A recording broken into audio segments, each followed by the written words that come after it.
out the roots, he let the beats build, bitch. And we never switch. Even if I'm rich, I'll be broke like I'm Mitch. Niggas talking down, but that's headed in the wrong direction. But I knock that shit out like the boxing section. Cause they can't touch what they can't see. All I gotta do is be the same me. All I gotta do is keep it G. Always be the same me. While I'm solid, boy, they can't change me. No.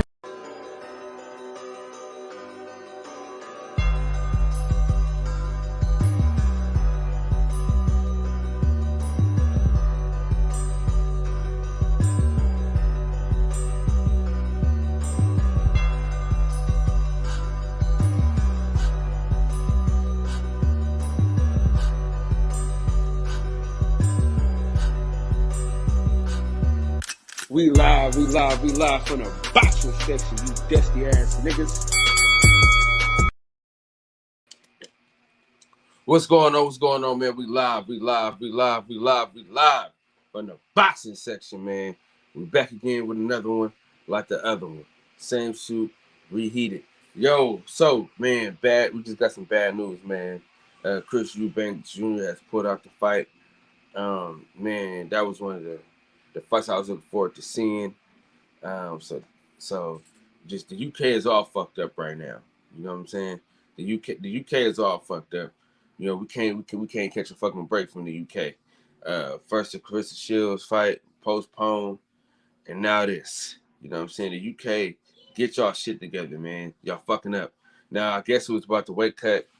They said they didn't want him to lose a lot of weight, so his dad pulled him out the fight. But dog, you already signed, sealed, delivered. I'm yours. You know what I'm saying? Like, we right here. You know, the show is right here, bro. You know what I'm saying? And now it's one less boxing event that we have for the year. So I'm kind of fucked up about that, man. I'm not gonna lie. I'm not gonna lie, bro. I'm fucked up about it right now. Because I was really looking forward to that fight. You know what I'm saying? It's not the fight that we needed, but it was a fight that we wanted. You know what I'm saying? Like, we didn't really care about the weight sizes and all that shit. We just wanted to see it. This is one of the fights that made us like, we was like, damn, I really want to see this shit. Like, I really want to see what's about to happen. I want to see what's going on with them. Like, I want to see how they gonna perform. You know what I'm saying? For the dads. You know what I'm saying? Because it's like, you know, their dads fought twice. You know what I'm saying? This could have been the making. This would have been like a trilogy, but like with the sons and shit like that. So that would have been so amazing to be a part of, bro. Like, just to watch it and say, like, yeah, man. Sit down with my dad and watch the fight. You know what I'm saying? And have him talk to me about the first two fights. You know what I'm saying? And who he thought won and things like that and of that nature. You know what I'm saying? And that was taken away from us, man. So a very sad moment, man, because I was looking forward to that. You know what I'm saying? But week after next, man, we 2 weeks out. Shakur Stevenson, Newark, New Jersey. We're ready to ride, man. October is going to be a crazy month, though. October is going to be fucking insane. I mean, you got Deontay Wilder, the bronze bomber. You know what I'm saying? Somebody they know, so they probably...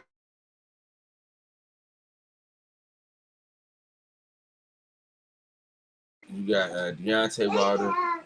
Hey, big boy. You got Deontay Wilder fighting. You got Clarissa Shields on that same night, and then you got Devin Haney on the same night. You know what I'm saying? So it's set to have a lot of boxing in one day, and that's gonna carry us for probably the whole month, damn near. We got Lomachenko coming back on the 20th, 29th.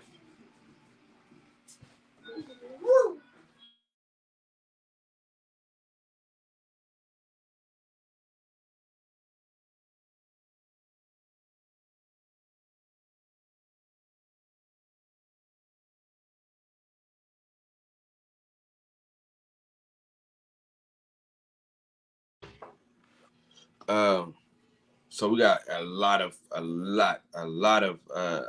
boxing in October, but most of it's on the same goddamn day. But I'm like, let's see, when was that fight supposed to be?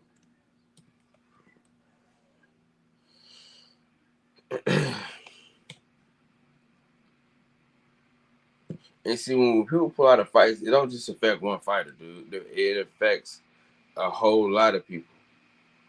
You know what I'm saying? It affects a lot of people because it's people that were going to fight. The people that's working the event. You know what I'm saying? It was a sold out event, bro.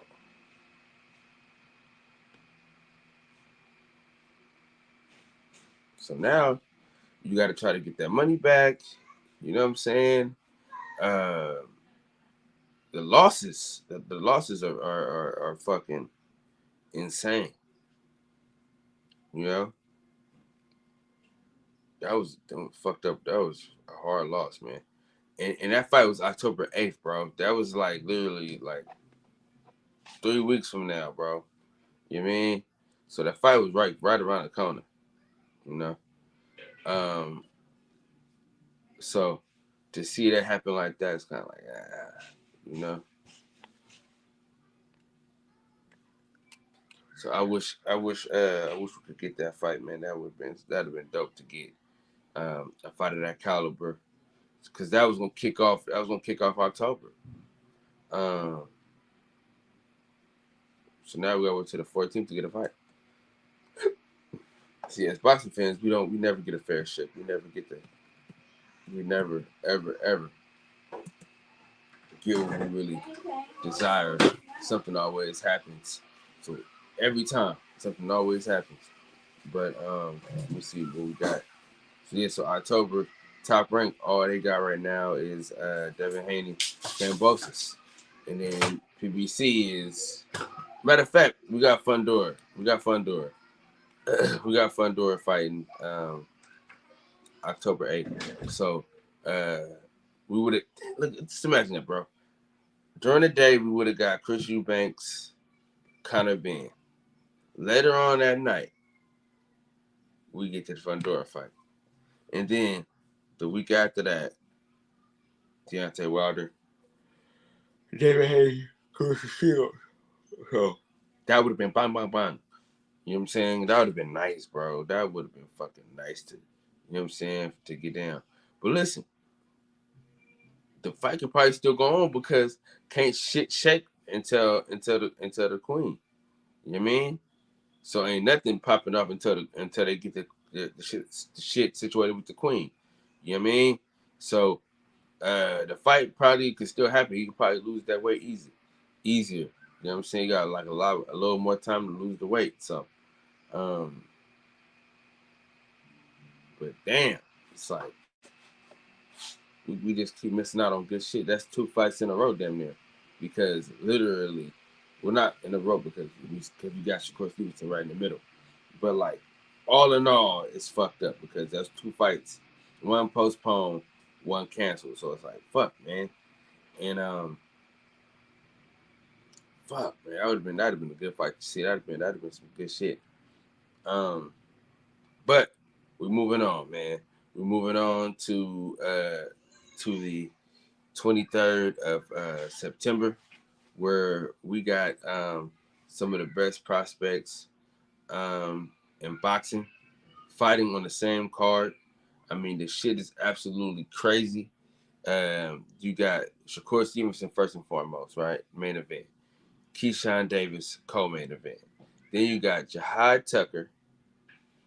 Then you got Boxing MMA 365. Appreciate you for sliding through. You got Emmett. You got Jihad Tucker. You got Shushu, Cashflow Diaz, all on the same card. If that ain't made for TV, dog, I don't know what the fuck is, dog. You can't get no better than that, man. You can't get no better than that. All them prospects on the same card, moving up in the game, dog. I'm telling you, man. We set to it's set to be a fucking time. You know what I mean? It's set to this is set up to be some great shit. My boy Macadocious Maca the Shav. What's going on with the player, man? Salute to my brother for sliding through here, man. Appreciate it. Much love, man. But yeah, so that's gonna be some shit, dog. And yeah, we might not get nothing like that for a minute, damn near. But you got young, hungry lions. You know what I'm saying? When you think about each of those fighters, you think great boxer, great power puncher, great smarts in the ring, outclassmanship. You know what I'm saying? There's so many variables to each of these fighters, man. And I'm excited, bro. I'm super duper excited, bro. And then I know all the young prospects on the card, so it makes it even sweeter. It makes the trip well worth it. So I'm a happy guy. So we got the press conference for Jake Paul coming up between him and Anderson Silva. We'll break that down tonight. We're going live. I'm gonna go live twice. So I'm gonna try to go live at probably right after ETB, and like right after, like, you know what I mean, a quick one, like a 15-minute review right before my boy BF come on. So I'm gonna do some quick shit. Hey, 7T, as many times as I join your panel, if you don't hit this goddamn link, man, I'm gonna feel a way. I'm gonna feel some type of way. God damn it. I'm gonna feel some type of way. If 7T don't hit the link, I'm gonna feel some type of way. God damn it. That's what I'm gonna feel. I'm gonna feel some type of way. Man, I got Jake Paul, man. I got Jake Paul. You feel what I'm saying? I think Jake Paul gonna put them hands on you know what I'm saying? You know, Jake Paul is a calculated guy. He ain't taking no risks like that at this stage of the game. You know what I'm saying? He ain't taking no risks like that this early in the game for what? So he gonna punch on this old man. He gonna get that bag. You know what I'm saying? And it's gonna be on. Hey, I'm gonna give you 5 minutes, goddammit. I'm gonna be on for a little while.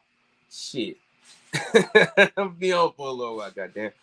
So the fight for Jake Paul is September 29th, right? I mean October 29th. Which I'm mad because I really wanted this fight to be in New York. I'm mad as hell that it's in Arizona because I really want to go from Barclays to Madison Square Garden, to Madison Square Garden to Barclays. That's how I wanted my weekend to go, and now it's been ruined. But this is going to be. They're going to have a good card. I'm telling you, it's going to be a good card. It's going to be exciting. It's going to be some good shit, man. I mean, I'm not gonna be upset about this. But I like Jake Paul. I like what Jake Paul is doing for boxing. Now, real talk, he's done some shit though. Like he's brung out a whole lot of people to do this shit. Motherfuckers getting their ass knocked the fuck out the other night. You know what I'm saying? Adrian Peterson got his ass beat.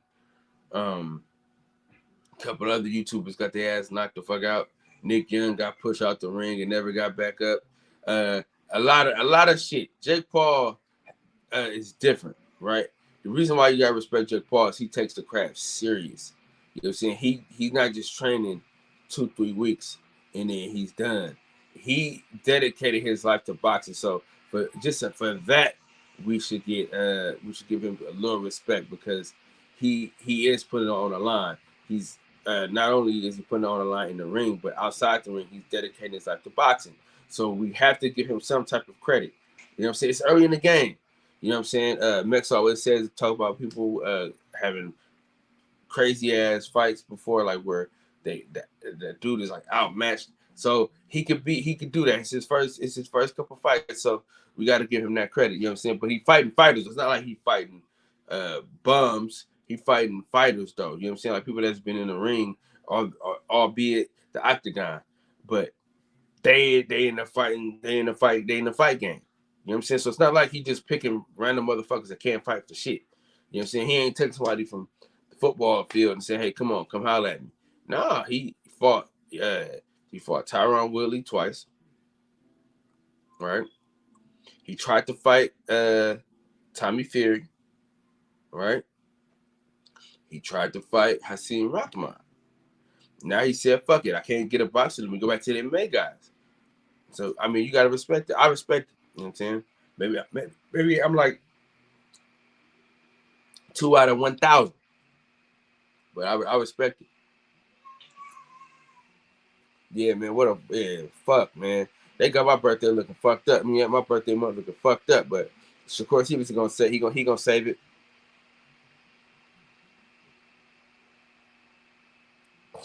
Man, listen. Losing Clarissa Shields, Savannah Marshall, Michaela Mayer, Alicia Baumgardner was so tough. Like it was, you really got depressed. You know what I mean? Like that shit was depressing. You feel me? Not only as a boxing fan, but as a human. You know what I'm saying? You see them miss out on this big ass check. They're missing out on legacy and glory. You know what I mean? Like they gotta wait a little bit longer for both of those things. But the shit is heating. It's heat. You didn't think it can get any hotter between Michaela Mayer and Alicia Baumgardner. Wrong, wrong. You know what I'm saying? Like Charlie Murphy would say, wrong, wrong. It's getting even bigger. You know what I'm saying? They got even more beef. You know what I'm saying? They talking more shit. So I'm looking forward to that fight more, and I'm looking forward to the Clarissa Shields Savannah Marshall fight. They might have to switch the goddamn main event for real, because these girls is going at it. You know what I'm saying? I listen. If this fight is close, they're gonna have to do a rematch. You know what I'm saying? And if the rematch is close, they're gonna have to do it in fucking trilogy.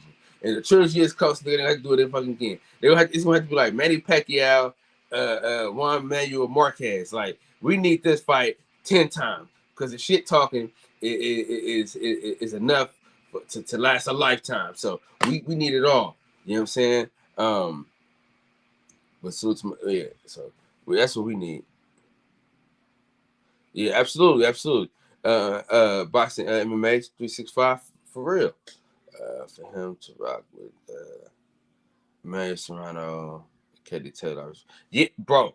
Think about how massive that fight was because of him. That fight wasn't shit without him. No, let's keep it real. We love the women boxers. We got love for him, but until he attached his name to Amanda Serrano, she wasn't a star like that. Let's keep it up. Let's keep it 1,000. The only star in boxing was Clarissa Shields. Let's just keep it 100.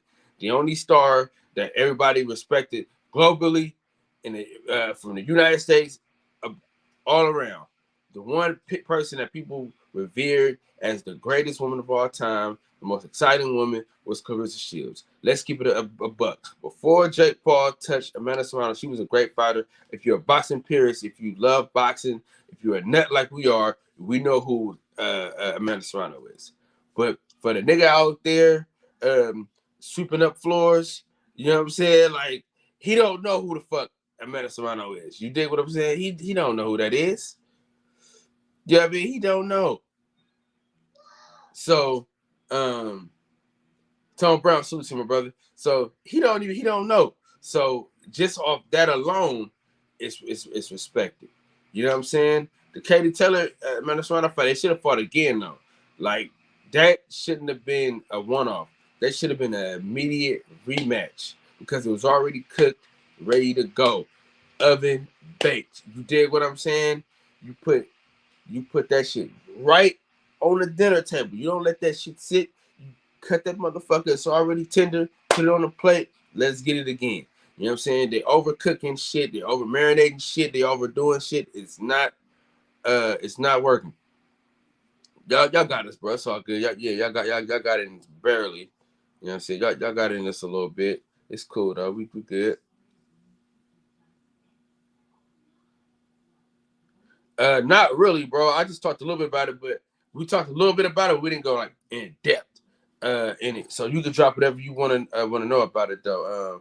Whatever you want to talk about with the Jake Paul shit is fine. The panel is open. The link is in the chat. I'll put it back in the chat again.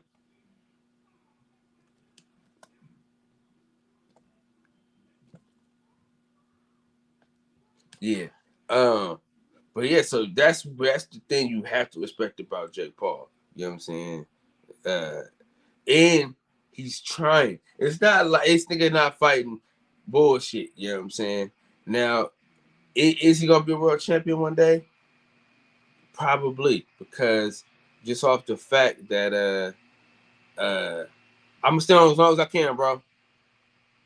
I must listen. Just because you said that, I'm staying on. I'm staying on as long as I can. Like real talk, I can stay on. I can honestly stay on until 12:30. So that's 2 hours. So we got 2 hours. You know what I'm saying? So if you can get it done in 2 hours, let me know. Clever. If you can stay on for 2 hours, let me know. Just let me know. Boxing killing itself by putting fights on. Yeah, dog.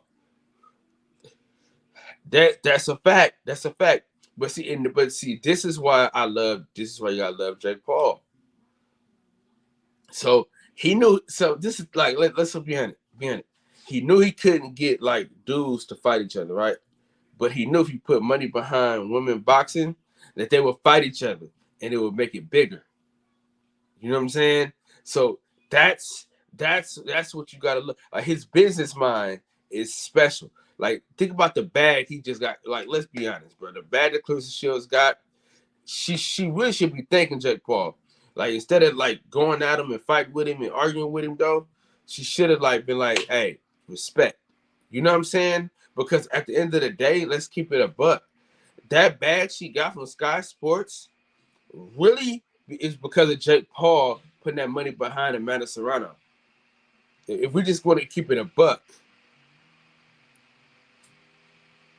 you know what I'm saying? If we're gonna keep it a buck, without Amanda Serrano getting that big ass bag from Jake Paul, Savannah Marshall don't get that bag fight Claressa Shields, right? Michaela Mayer don't get that bag. Fucking her and Elisa Bumgarner don't get that bag that they getting right now. All right, let's keep it a buck. Like Jake Paul is the reason why they getting that bag. So it goes right back to the YouTube dude.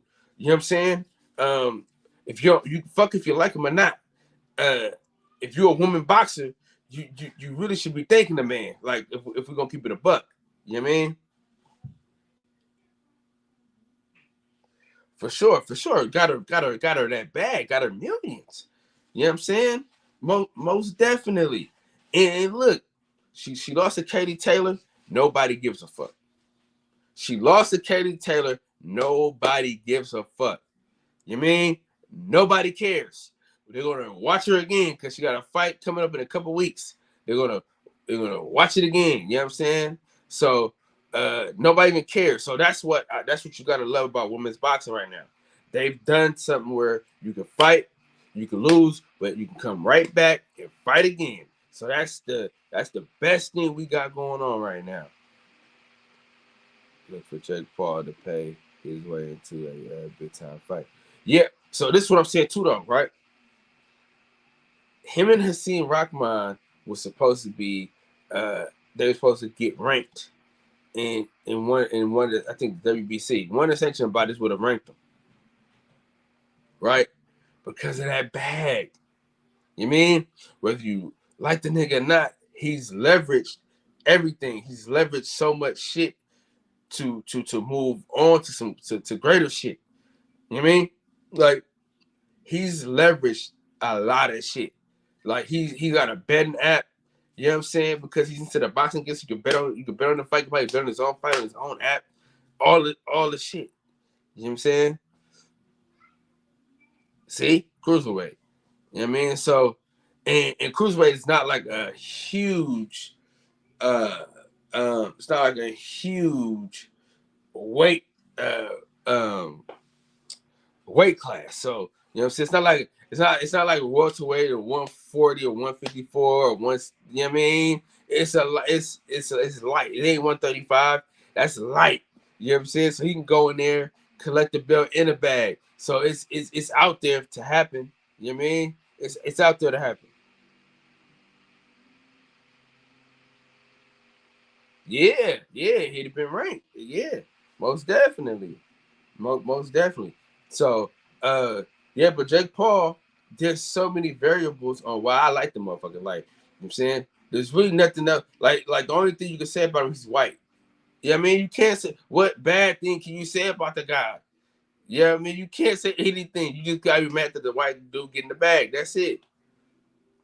Le'Veon Bell don't want them problems with Jake Paul. I'm gonna keep it a buck. I mean, let's just be real about this thing, bro. Like, shout out to my boy Yogi, train him. Shout out to my boy Yogi, man, for training. He trained Le'Veon Bell. Right before the knockout, he gave him great instructions. Le'Veon Bell followed them instructions and got the knockout victory. So shout out to him. But that Jake Paul is a little different. It's a little different. You dig what I'm saying? That Jake Paul is different. You understand? He's a better boxer. Like, you could just look at them two. Le'Veon Bell's a novice, right? Although Jake Paul's a novice, he is a seasoned novice. You know what I'm saying? They both oaky, but Le'Veon Bell is a lot more oaky. You know what I'm saying? Hey man, A1 Hoop Zone, man. Join the panel one of these days, man. I done seen you join all these other panels. You know what I'm saying? Join my panel one of these days, damn it. Shout out to TWT, man. My niggas over there doing their goddamn thing, moving and grooving, doing what they want to. You know what I'm saying? Shout out to G5, man, for a great fucking movement, man. My motherfucking dog doing this thing, man, with the AM cleanup. You know what I'm saying? Shout out to the fucking cleanup crew, goddamn it. You know what I'm saying? Me and G5 been up all goddamn night. So my shit used to run all the way into the wee hours. He'll clean that shit up. You know what I'm saying? I miss Southern T getting on hella late at night after I get off and shit. You know what I mean? We waiting on Southern T to get back to the camera and shit. We're gonna let him on and shit. Hey, Sneed, salute to you, my brother. I'm always live with an open panel, man. My panels is always open. The link is in the chat too. So we got a very special guest, man. You know what I'm saying? We got Memphis's own. You understand what I'm saying? When you want to bet on a fight, you want to bet on a football game, you want to bet on a basketball game, hockey, soccer, badminton, cricket, you know what I'm saying? You want to bet on the monster truck rally. You know what I'm saying? You want to bet on tennis, golf, kickball. You know what I'm saying? You want to bet on a rock paper scissors game, a slap match. You go to the betting odds over there at Southern T Boxing. My motherfucking dog, man. He's doing great things over there. The motherfucker be live, and he don't even be there. He be tricking me because I be going over there and thinking he live, and the motherfucker don't even be there. It's just his picture up and shit. You know what I'm saying? You know what I'm saying? But shout out to my motherfucking dog, man. Mr. Southern T Boxing. You know what I'm saying? TW fucking tonight. TW motherfucking tonight. What's up with it? Hey, we got my motherfucking dog. Hey, listen. This nigga really buff as hell though, cuz. Like, A1 Hoop Zone. Hoop Zone probably because he watch hoop. But there's no way this buff ass nigga can shoot a basketball. You know what I'm saying? No, there's no way on earth this buff ass nigga can shoot a basketball. Shout out to my motherfucking dog. A1 Hoop Zone. Salute to my brother. What's going on? What's good with it, man? Hey, I ain't buff no more, man. Caught COVID. I went from 225 to 205. I'm like skinny right now. Just a few more pounds on. That's it. Yeah, man. Salute to y'all boys for hopping on, man. What are y'all thoughts on? We're gonna start with Chris Eubanks, and then we'll move on to Jake Paul. JC, what's up, man? The storyteller in the house, man. So give me y'all thoughts on the Chris Eubank Conor Benn fight getting canceled, 17. Because you wanted that fight. You wanted that fight because Conor Benn, that's your boy. Conor Benn is your side high. Now, can I say something? I ain't said too much on it. I just broke the news. I ain't said nothing on it. But can I say something real quick? Go ahead. Can y'all stop saying my boy don't want smoke now? Can y'all stop saying Ben don't, because he can't seem to find none. Now I know everybody. Hey, cook real quick. I gotta show JC something. JC, don't go nowhere, JC. Go ahead. Everybody's favorite fighter. Everybody's favorite fighter. You know what I'm saying? Everybody wants to say their favorite fighter, the Boogeyman, and ducking this shit. Conor Benn didn't try to fight motherfucking Thurman. He didn't try to fight Chris Eubank Jr. He didn't try to fight in his weight class at middleweight. And now he can't even get the Chris Eubank Jr. fight. You know what I mean? So you gotta put a little respect on Conor Benn. JC, I got this. This is your shirt. This is like the last of the dying breed. Yeah, I mean, I got you. You covered already. Yeah, I mean, you covered.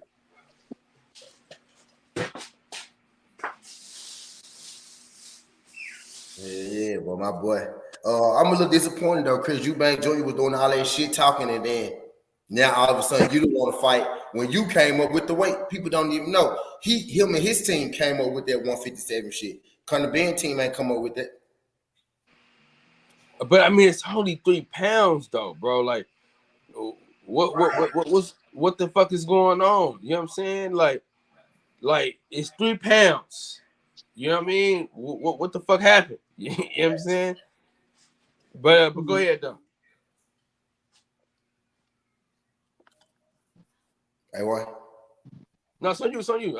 That's still on you. T, you got more on it than I do. Yeah, you ain't really cook like. I was just saying how he was talking greasy, like he was talking greasy as hell. Like he was talking greasy as hell at the post after the presser. At the presser, he was like, "Oh, this shit, I'm only gonna need to be 60% to beat Conor Benn. And Conor Benn can't, he can't beat me. I don't even need to be I don't even need to be 100%. I could come in. I could make the weight. You know what I mean? Conor Benn put out there on Front Street, like, bro, you keep complaining about the weight, bro. You made the weight. And then Chris Eubank Jr. said, I know, I can make it. I'm not complaining. I'm just stating the facts. So now all of a sudden your daddy coming out saying that the weight is a problem. When your side is who brought the idea to Conor Benn. Conor Benn was presented with the 157 weight class, and he agreed to it. But now the weight of problem. So that nigga went up to 60 and fought the nigga? Yeah. Hey, I think the only thing I can add on to this joint, man, it's gonna be more of an aspect of like, I can understand your mom and your daddy deciding when you're a teenager or something to have more control over your careers, and they go, they looking out making decisions for the betterment of your health and for their kid, right? But when you become a full-grown man that's a veteran in this game, bro, like you got the final say so as a boxer, because your trainer and manager can always be replaced. Like you got the final say so, you know what I mean? So for me, like I gotta have to agree with T. Like, ain't no way, you know what I'm saying? Like, your daddy coming out saying you're not gonna fight, and then you saying, you ain't really came out and kind of, you know what I'm saying, dispelled that and said, nah, we fighting whether he there or not. It'd be nice if my pops is there, but if he ain't there, we still gonna line it up and get it in.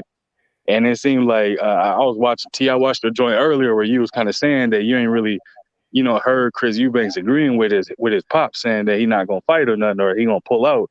He's saying he still wants to smoke, but it's like, bro, there shouldn't even be no conflicting report. He ain't said nothing. He ain't said he still wants to smoke. He ain't said nothing. He ain't said so is it really? So how do we know it's really canceled though? His daddy said his daddy tripled down on it, like, I'm pulling him out. There ain't no fight. Like he told like 3 different reporters that, you know what I'm saying? His daddy ain't the one fighting. His daddy ain't his trainer. He told Nigel Benn that the fight ain't happening. He called him and Nigel's on the phone. He called Nigel Benn and said that shit ain't happening. Now we waiting on Chris Eubank to come out and say that nigga drunk, who know what he talking about, but he ain't said that yet. Yeah. And that's my point. That's what I was getting at. Like, bro, ain't no way if I'm a professional veteran fighter in this game, bro, like, and I got a fight lined up, and you know what I'm saying, it's an opportunity to showcase my skills, get paid for it at the same time. My dad come out talking about I'm pulling him out to fight. Like, I'm a grown man, bro. Like, we lining this fight up. Like, whether you there or not, you know what I mean? We still gonna fight. But if you ain't heard nothing, that's kind of sketchy in my book. I don't know. Maybe they're trying to like get some more buzz, some shit. I don't know. It could be promotion. What they trying to do, Cal, is they trying to get Conor Benn to be like, well, bro, we'll fight at 160. Fuck this shit. You know what I mean? But the same thing Hakeem Rahman tried to do with Jake Paul. Yeah. Nah, my thing is, your side came up with the weight clause. Conor Benn them never said a weight. Eubank Jr. side came up with 157. So now you trying to get out the contract that you signed. You already signed for it. Now at this point, you can't do nothing, bro. Like, you can't do shit but fight them. but fight him or not fight him. And if you don't show up, we go kill you. Like we go drill you.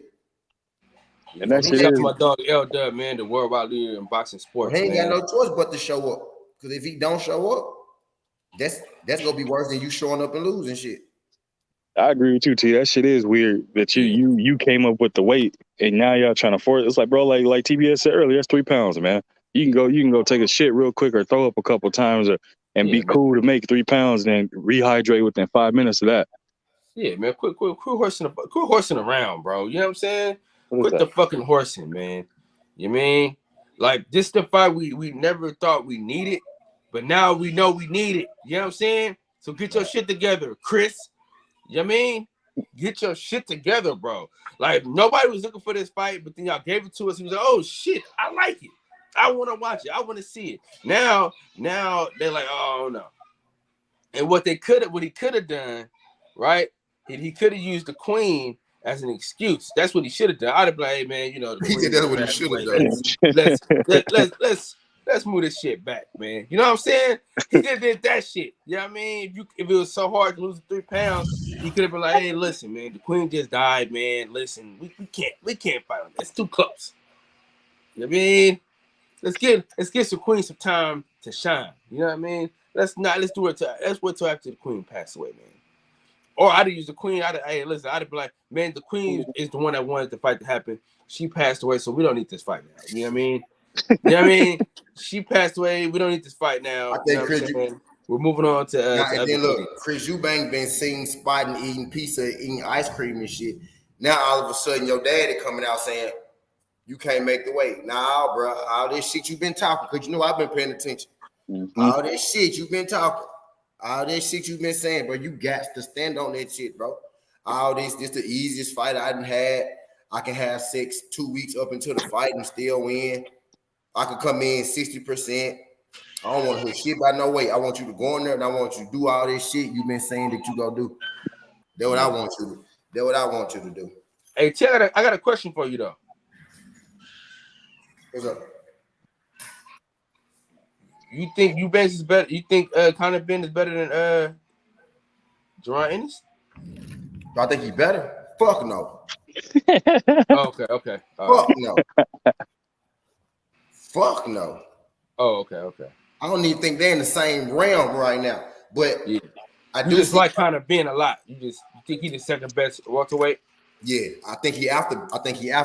Like when we talk about the next up, people take Virgil. I take Conor Ben. I want. Me too.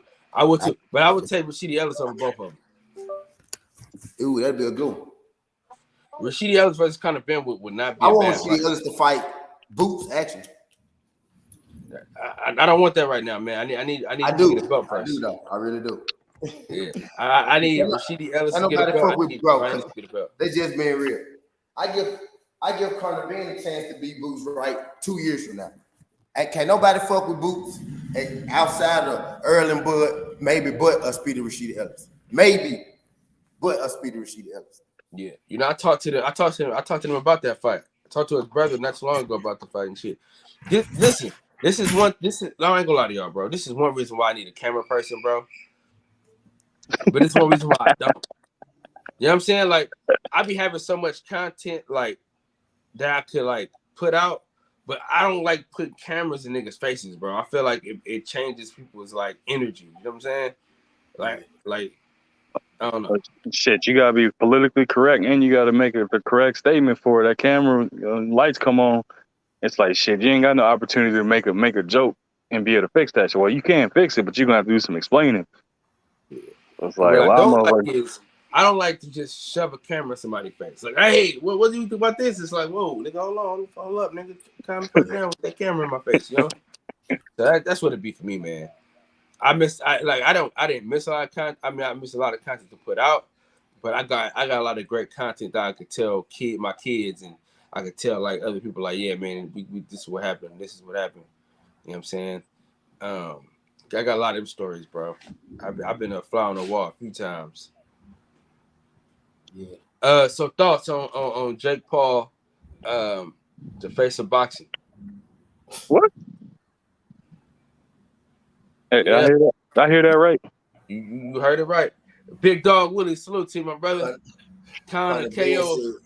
Conor Ben said just sparred 20 rounds while somebody having daddy issues. Hey, Con KO's Boots, Spence Ortiz, Hearns, Pure Facts. Shout out to my boy Big Dog Willie, man. The American troll. Salute to you, my brother. Ain't that Khan sleep on his little emote thing? Hold on, man. Hold on. That shit's funny as hell. That's why it's so fun. That's why it's so funny. I'm like, hold on, man. Damn. Man. I wonder which fight that was. We done seen that a few times. Yeah, I think that might have been Danny Garcia because that nigga was asleep. Danny or Canelo, because he was asleep both times. Yeah, Hey, that boy got epilepsy or something. I ain't never seen nobody go to take naps during the fight. Every other fight damn near. That motherfucker, he was finna get knocked out by Bud Crawford. He said, "You know my nuts. I can't do that. I can't go no further. This is just." He said, I can't get knocked out again. Fuck that. I had enough. I ain't going back to this. I ain't going back to this room. I thought somebody was shooting at me for a second.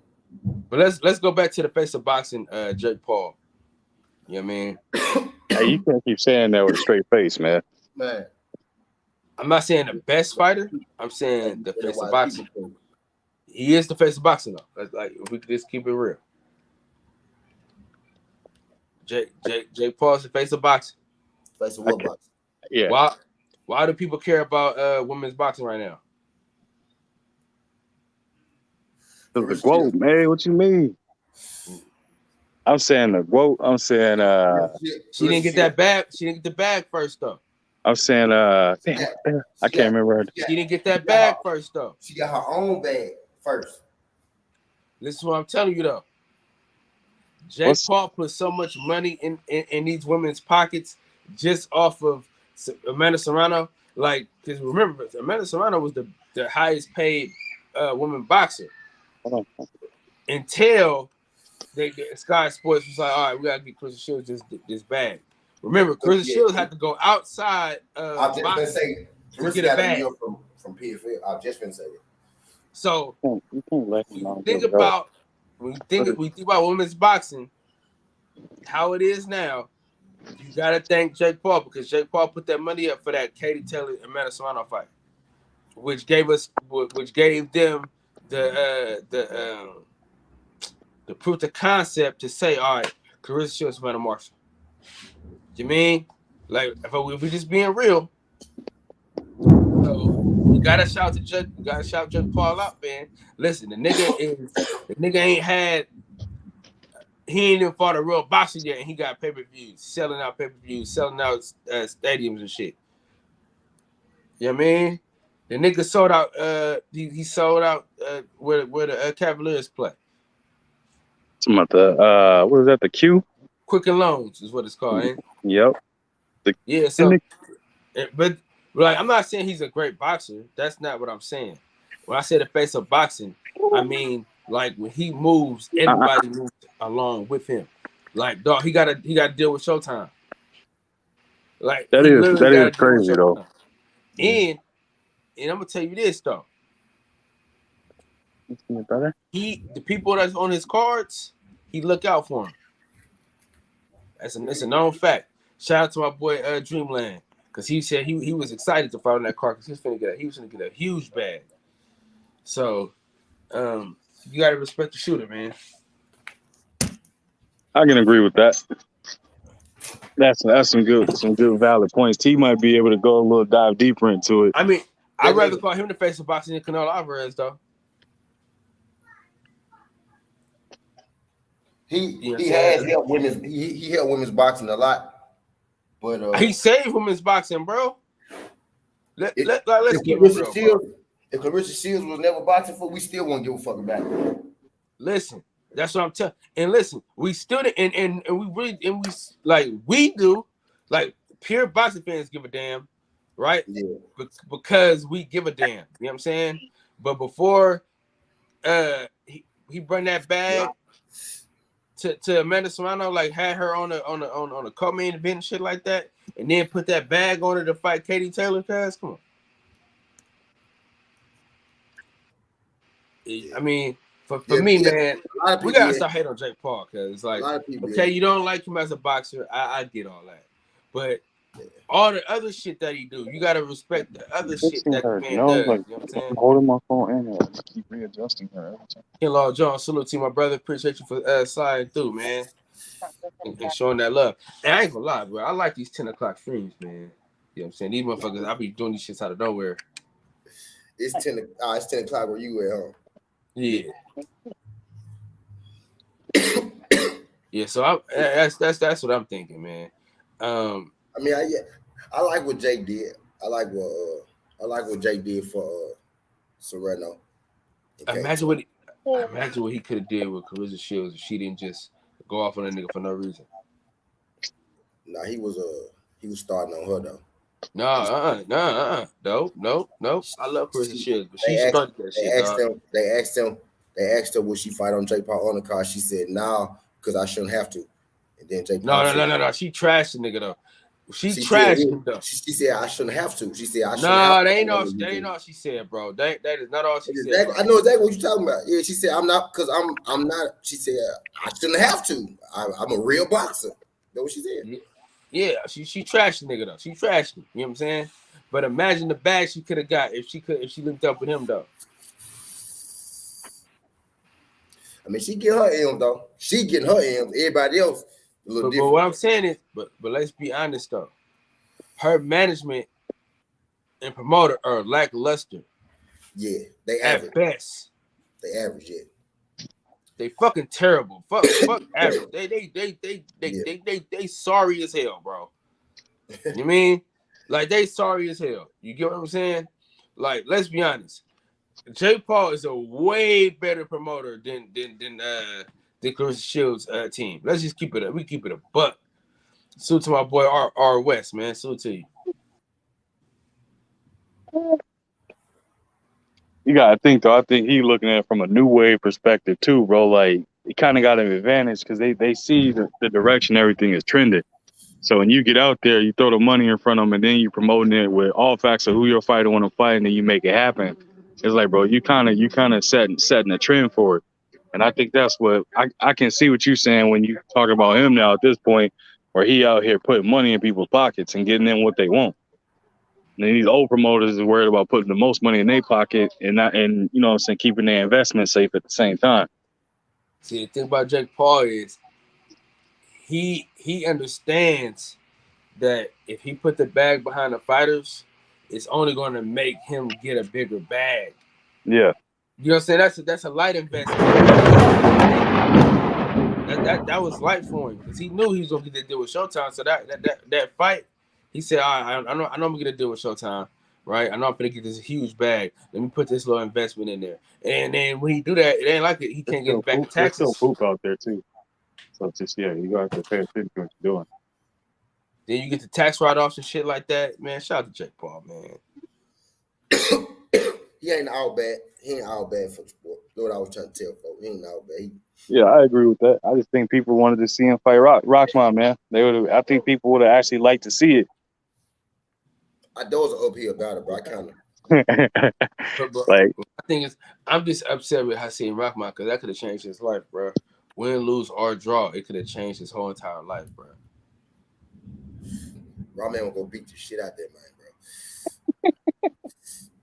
bro. We don't know because the nigga didn't lose the weight. I mean, that's a fucking shame. He was gonna beat the shit out that. Why the fuck he still made weight? He still made weight. Yeah, I thought there was more to it where they wanted him to weigh in like 2 or 3 weeks prior. No, he still missed it because he was at 206 and he was supposed to be at 205. So they were gonna let that ride. What I'm saying. What I'm saying is that you should have did that from the jump. My thing is, bro, they were supposed to Jake Paul, but they were supposed to. I knew. I ain't gonna say I knew what would happen, but I said, Black 74 salute to my brother. Appreciate you. That's a hell of a fight for Jake Paul. So when it didn't happen, I was like, I'm like, bro, nah. I think the first moment Jake had to get out there, John, he was like, yeah, I'm gonna get the fuck up out this, John. See, the thing is, it's like once you sign a contract, I don't feel sorry for you. Anderson Silva make more sense. They make more sense for Jake Paul. Because Rodman, that's like murder. That's like signing up for murder. But see, the thing about it is, dog, Hakeem Rahman, that nigga tank is empty. He only got to go. If he don't get you out of there, it's a wrap. He only got to go 8. Hey, so do y'all think that there's enough promotion if the Errol Spence Terrence Crawford fight happened? Is that enough promotion? Like a month? Is that enough for a promotion? I think so. And say I'll give you my perspective from what is it? I'm gonna call myself a novice compared to T and what y'all got on the game of it. But I think it is just because you gotta look at the two fighters, man. Everybody know who EJ is. Everybody, majority of people know who Bud is, right? All they gotta do is just kind of replay some of them old little clips about them having their little run-ins at the Cowboy Stadium or wherever the case may be, or even when they kick off a presser, bro. Like just the fan bases alone, the masses of it is gonna make it big, and then the Now, do you think it's unfair to the boxing fan? I think it's enough time for us to buy the pay-per-view, not enough time for the average person to get up and go to it. That's what I'm saying. I said they're making this fight for the superstars, the folks with money, not necessarily. They want the average fan to buy it on the pay-per-view, and they gonna sell it for the superstars. Yeah, that's what I'm thinking. I think the average fan gonna buy that shit too. I don't know if I cut out or not. Yeah. My daughter turned my phone off. They keeping the average fan out of the building though. Stop, bro. Stop. They keeping the average fan out of the building. Just do. Hey, just do. Now everybody else in TWT on this motherfucker, get your ass on now. Now I'm gonna put this link back in the chat. You know what I mean?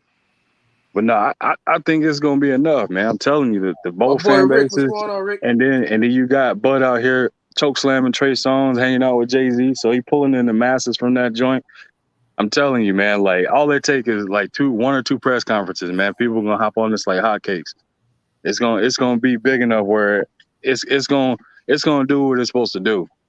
Just because the anticipation for it and all that, you can throw all that out the window as soon as you come out with an announcement. It's gonna be bets being made everywhere, home friendships being broken up because you already see people losing friends, just on YouTube and on the family alone over the whole situation, bro. Like you can't even have a conversation about them two without an argument breaking out about somebody saying something. And it's like you got that kind of energy going on everywhere, bro. It's like, you know what I'm saying? It's got a snowball going downhill. Hey, drop it. Real quick, man. Drop it, baby. We got a legendary nigga coming on the panel right quick, man. You know what I'm saying? We got the giveaway king out here in these streets, man. You know what I'm saying? We got rank the fight, grade the fighter. Dude, never been done on stairs, YouTube, man. Either go in or stop. Until this guy here, he don't like the word nigga, so let me say the king. You know what I mean?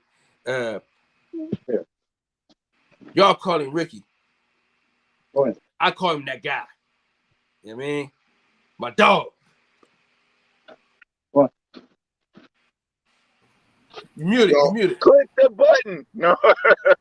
Huh? What's up with y'all, man? What's happening, family? What's good? Man, hey, what's good? On, T, how you doing, my guy? Yeah, man. I just wanted to touch, like I told y'all, man, I've been telling y'all, man, this was never a casual fans fight, y'all. It never was, right? The casual fan is not worried in this fight. Is not worried about this fight. I'm telling y'all, I talk boxing, and I get everybody up in my hood on boxing, basically, bro. And don't nobody really know who Terrence Crawford is like that. I'm just being honest. Oh, he's pretty good. You know, I heard some things about him, but I ain't never watched. Rick, I'm a casual fan. Shut your ass up. Green Beach, what's up, man? Casual fan. No, man. But like I said, man, I got word from my guy that's real close to EJ and Frank Martin, man, that is happening on the 26th. And Frank Martin, they're trying to get Frank Martin versus Cobra down under. They fight. Yeah, I know need they that fighting for sure. I don't know when they was fighting, But my boy Rail, he's helping train Chris Colbert. He's helped training him now, so his defense is gonna be a whole lot better. He's gonna be a way better fighter now. He getting slept, man. Get the hell out of here, Kyle. He getting his ass beat the fuck up. Hoop Zone. Let me tell you, bro. My boy Boxing Real, listen to me. Hey, I believe in your boy, but that boy Colbert getting his ass whooped. Listen to what I'm telling you, bro. Chris Colbert can fight his ass off, but he needed somebody else in that corner, bro. His corner didn't give him great direction. You know what I'm saying? My boy Real is gonna give him a great game plan. It's gonna be a way better fight than we think, because the Chris Colbert that we seen in our last fight ain't gonna be the same Chris Colbert we're gonna see when he fight Frank Martin. You gotta show me. I gotta see it. That's all I'm saying. Like Tyson said, everybody got a plan until they get punched in the mouth. So we're gonna see what happens.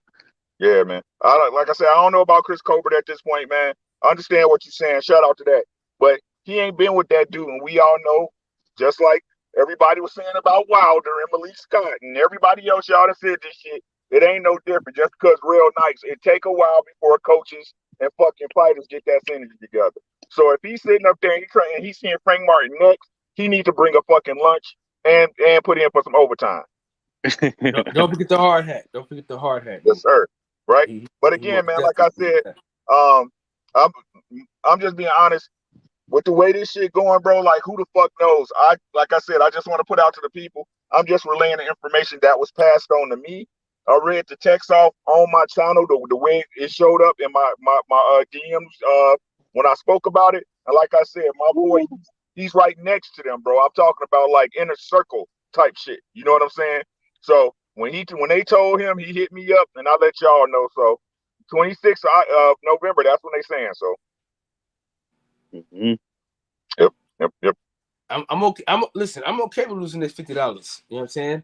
Mm-hmm. I'm okay with losing this $50. You know what I'm saying? Because I want to fight. You know Me too. Me too. You know, but right. Listen, I'm gonna be honest with you though, brother. I'm gonna be honest with you, man. LW be telling me the fight happening. Until these motherfuckers come out and have a press conference and say, "Hey, we fighting." Man, I don't believe these niggas, man. I'm be honest with you, because. Hey, I hear you, bro. I ain't disagreeing. I'm just saying. That's all I'm doing. I'm just saying. Because it's like, well, why wouldn't y'all just tell us though? You know, it's like, why wouldn't y'all just tell us what's going on so we can save our money, get our money together? You know what I'm saying? Figure it out. You know what I'm saying? Because it's like, bro, that's Thanksgiving. That's like Thanksgiving. Like it's Thanksgiving weekend. It's Black Friday. It's the day before. So it's like, bro, I want a new TV in the crib. You know what I'm saying? You know what I mean? I want a new computer. I want a tablet for my kid. You know what I'm saying? Now I gotta make a decision between boxing, which I love, and my fucking kid, which I birthed. You know what I'm saying? Like, y'all some assholes, so you bro. Love boxing and not your kid, bro? Huh? You love boxing and not your kid? Hey, just tell them the fight is for the kids, man. Have them watch it. I'm just saying, man. You know, it's tough. It's tough out here. Hey, but Kyle and Rick, man, I gotta hop off and get my daughter right real quick. Man. I just wanted to say again, make sure y'all subscribe to TBS, the boxing section, A1 Hoop Zone, TWT, Southern T, the CNN of this YouTube shit. All right, man. I love y'all. Y'all be easy. All right, Rick. Much love, man. I appreciate y'all stopping through, man, and showing some love, man. I appreciate y'all, man. But Kyle, if you're still on, I'm about to just feed my daughter and put her to sleep real quick. So if you're still on, I'll back on this joint with you. I'm on until like 12:30, man. I'm on for a minute. Okay. Yeah, I think that's 2:30 my time. I went back to Minnesota, so I'll be getting time zones mixed up like a motherfucker now, man. My bad. So. Yeah. I'm Pierre. What are you? You Central? Yo. Okay, yeah. So that's another hour and a half for me. So yeah, let me put her down and check the work laptop real quick, and then I'll hop right back on with you. It's all good. It's all good, man. We here. We live. All right, brother. Man, shout out to the Sweet Science Examiner, man. I done called you 10 times, Tank. I done called you because I told you I need your help for this Wire Wednesday. I brought it back, and I need your ass, man. I can't do this. I can't do it without you. You know what I'm saying? That's why I've been trying to call you. I need your input. I need your help. Even if we're just talking about the Wire, so I can get my so I get my notes, man. Demetrius, what's going on, big dog? Salute to you, man, for coming through here, man. I appreciate y'all, man. Yeah, man, we live from the boxing session, goddamn it. So we talked to Clarissa Shields, we talked Jake Paul, we talked oh man, Methuselah just hit backstage. The only man alive to see Jesus give out the 5 fish and the loaves, man. Shout out to the oldest man on YouTube, you know what I'm saying? My motherfucking dog, the OG, the original OG of this YouTube shit, man. OG Sheldon Moore. What's going on with you, big dog? What's going on, youngster? What's going on with you, man? Okay, few questions I need your opinion on. Conor Benn, Chris Eubank Jr. To be canceled. What are your thoughts? Of course. It's the queen died. What did you expect? No. This is for weight. This is for weight cut. Oh, what? Eubank didn't want to make the weight? Yeah. Yeah, that was too drastic of a cut. How? Because I was thinking when the fight got signed, Eubank campaign as low as 60, but he usually has 68. So getting down to 57, and that's too much. But he signed it. Doesn't matter. If I can't do it, I can't do it. I don't give a fuck what I sign.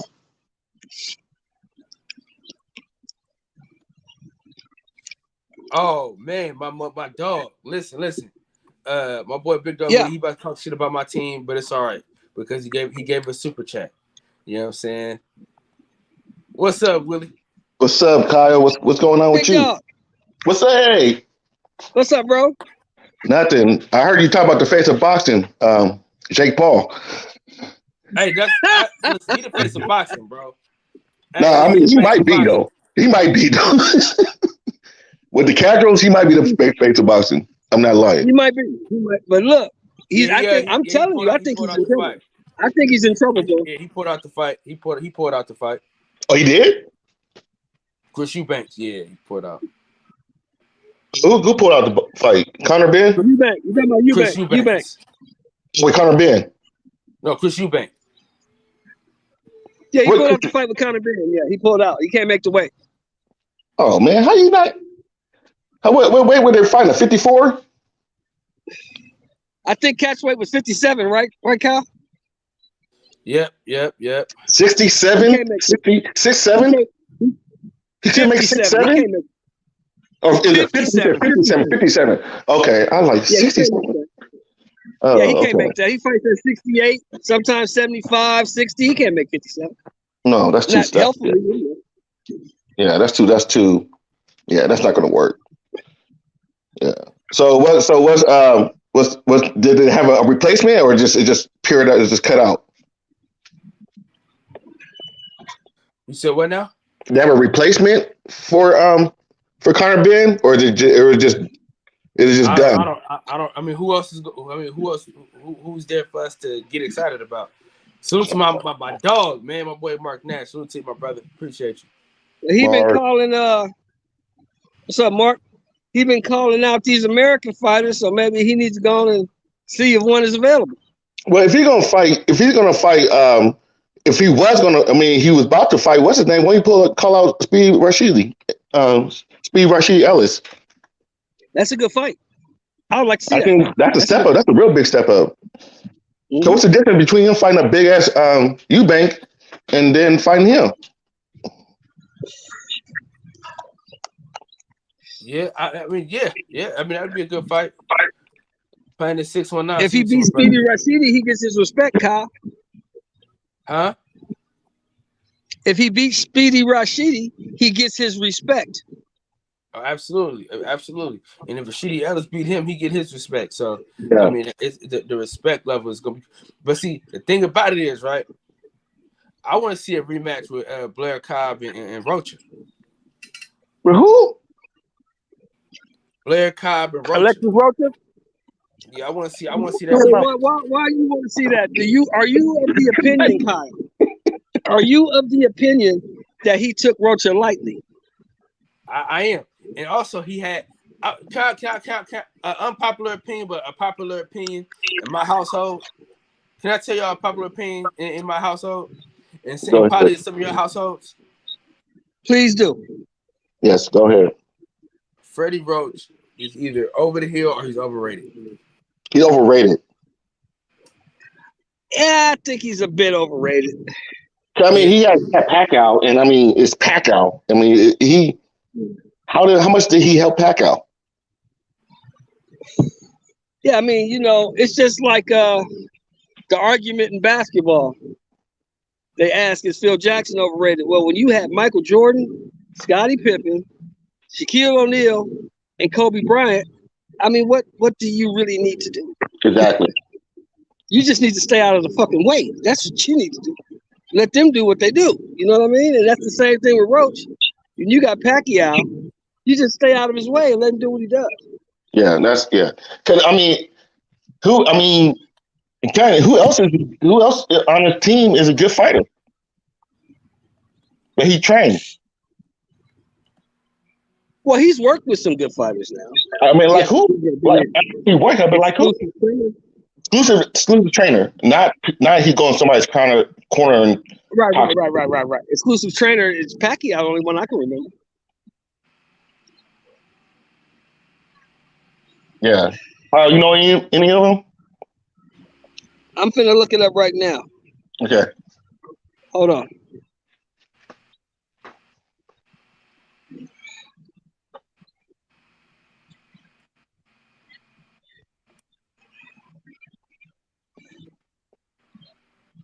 But listen up. But I'm gonna tell y'all the truth. So what are y'all thoughts on this Jake Paul Anderson Silva fight?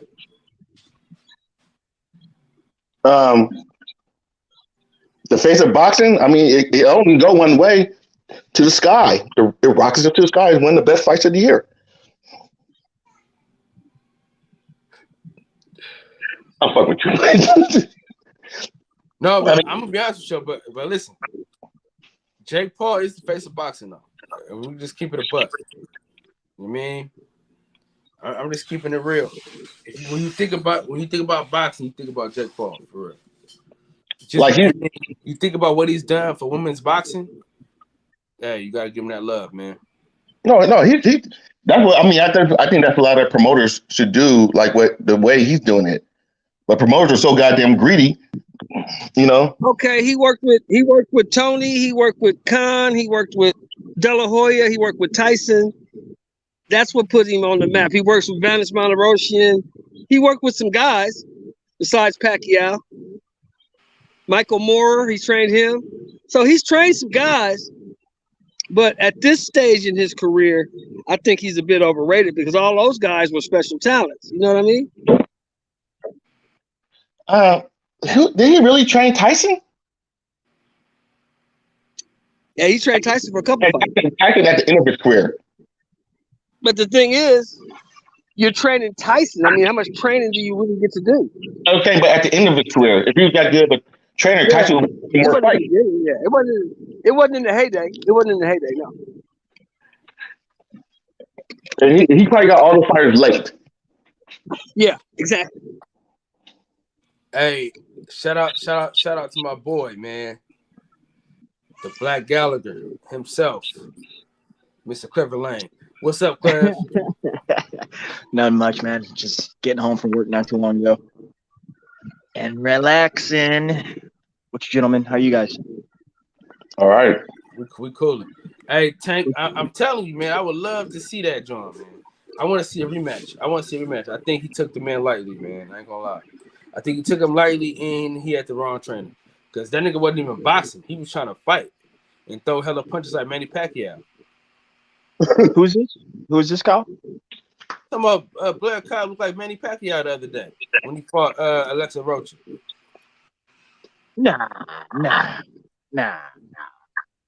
I disagree with that. You said he's trying to fight like Manny Pacquiao? He's throwing caution into the wind, he was trying to say. Can you hear me now? Testing. Can you guys hear me now?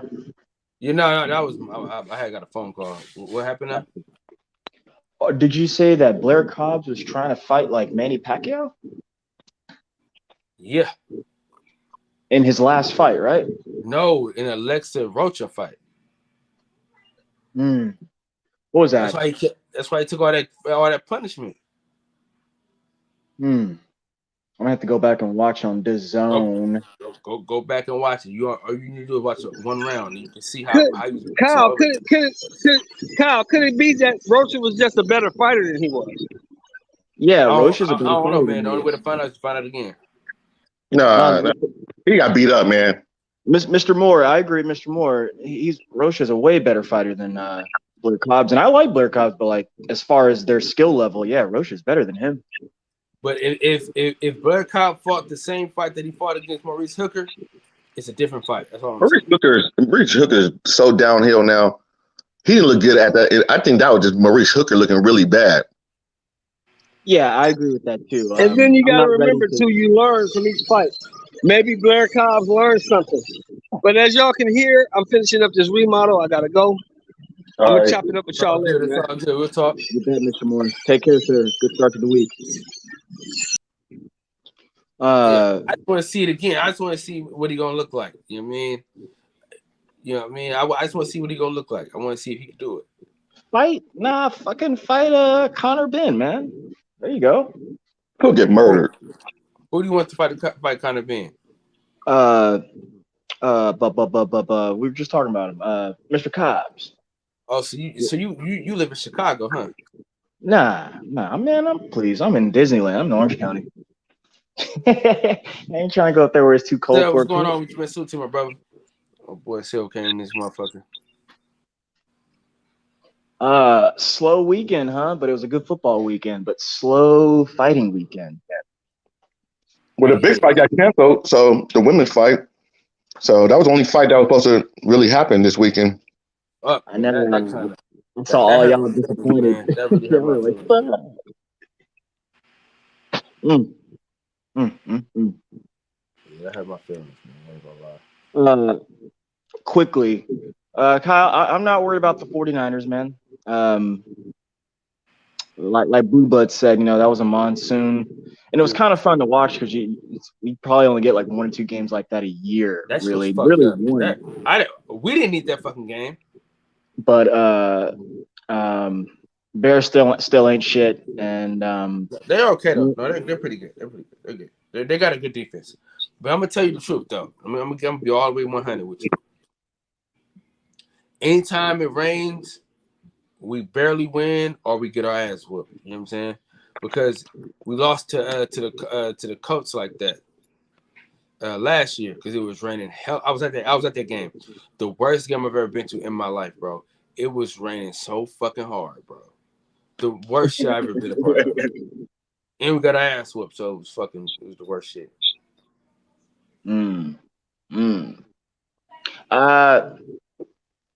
What did you think about Mr. Lance? What do you mean? I said, what did you think about him? Who? His debut. Talking about Trey Lance for the year.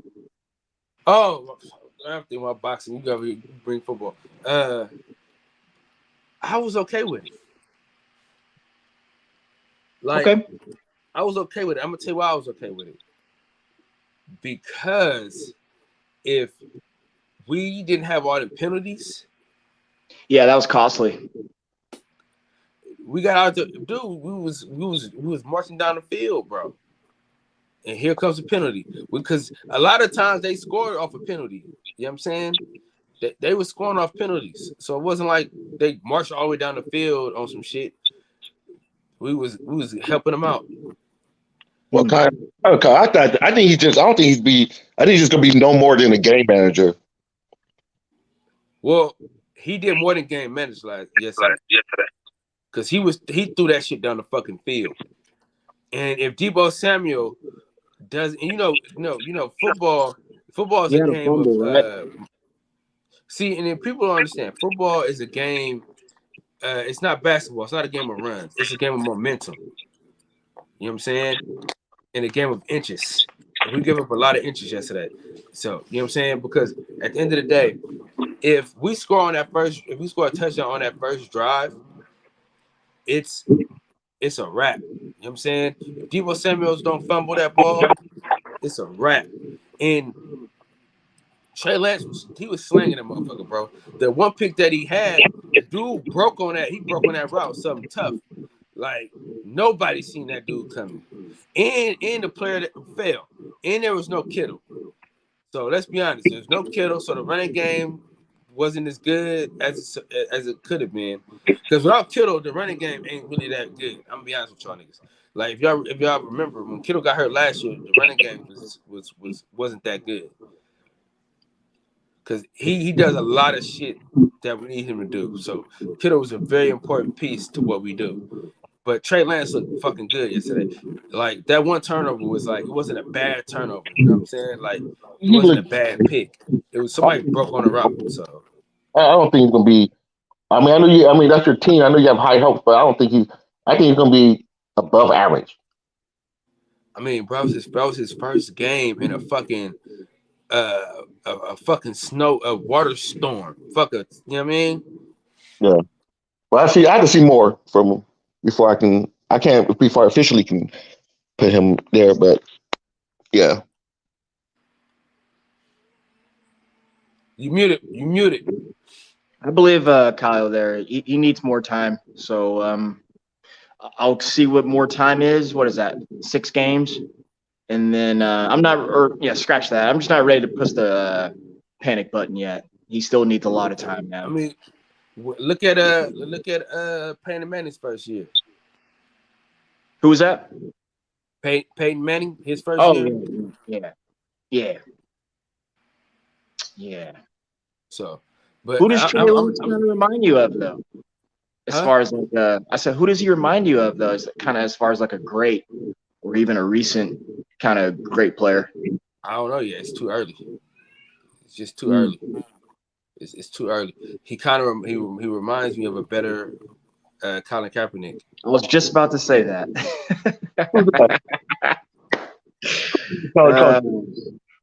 Because he don't just think about him though. Like he'll run. I wish he would run more, but like in the pocket type shit. You know what I'm saying? Because he really don't run the run like that. You know what I'm saying? He really be trying to throw that motherfucker. Yeah, that's what I like. So almost a little Deshaun Watson, because like Watson can run, but he'd rather throw it.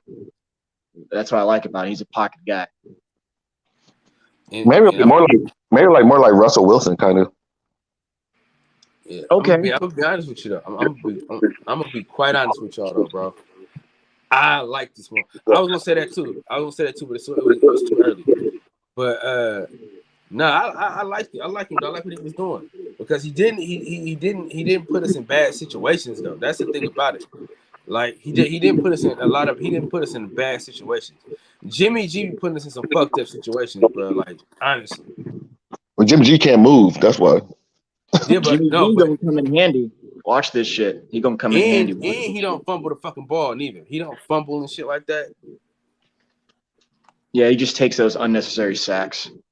But yeah, he gonna come in handy. Hold it. What's up, man?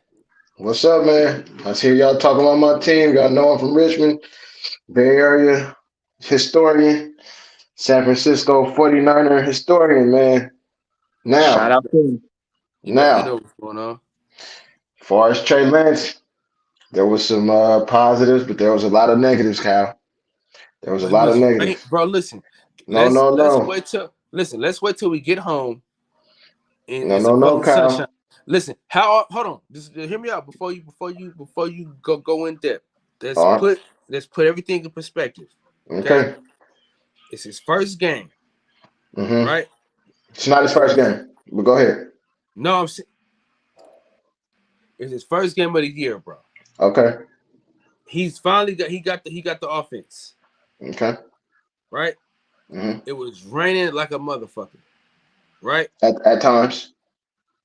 Shit, when he was trying to make the comeback, shit, you see what it looked like when he? Yeah, it started raining harder in the fourth, but in the second and third it was dry. Like, bro, soon as like remember he did like a good run, and then nigga after that run, nigga it started running hella hard after that. Yeah. During the closing of the game, it started running hard. I get that. Okay, so listen what I'm saying though, right? Mm-hmm. Not to mention the very reason why Jimmy G was good was the same reason why Trey Lance was a little lackluster. There's no Kittle.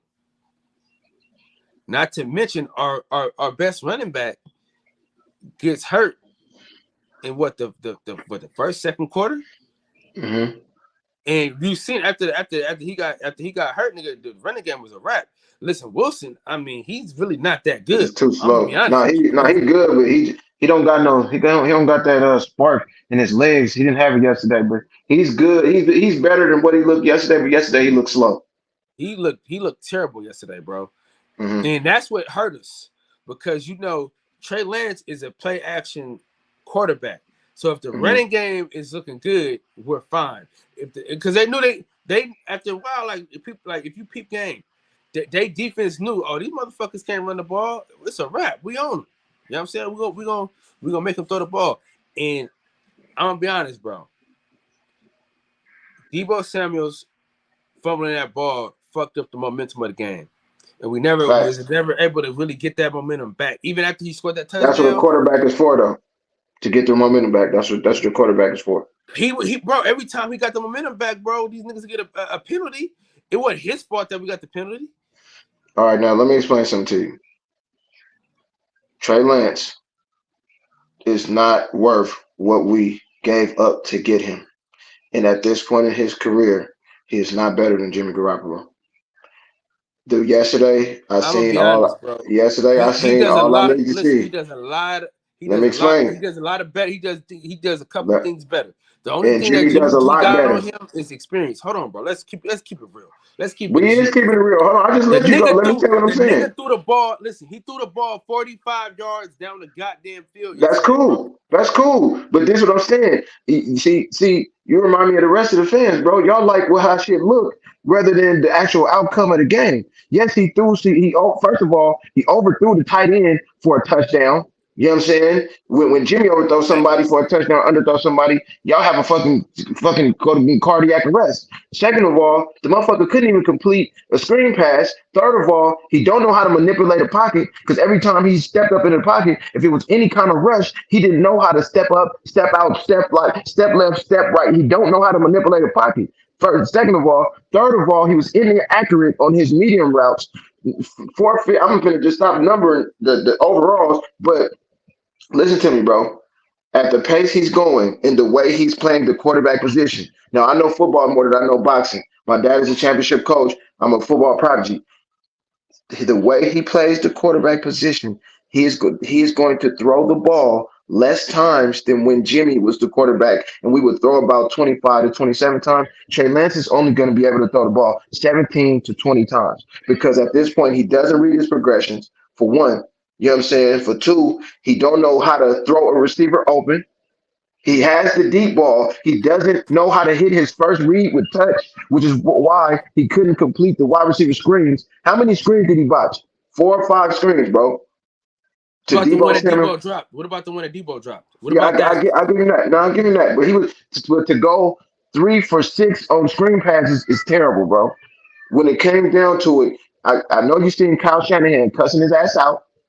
Second, you know what I mean? And when I not just break him all the way down. No, that's my quarterback. I'm a 49er fan, so I'm going to root for him regardless, bro.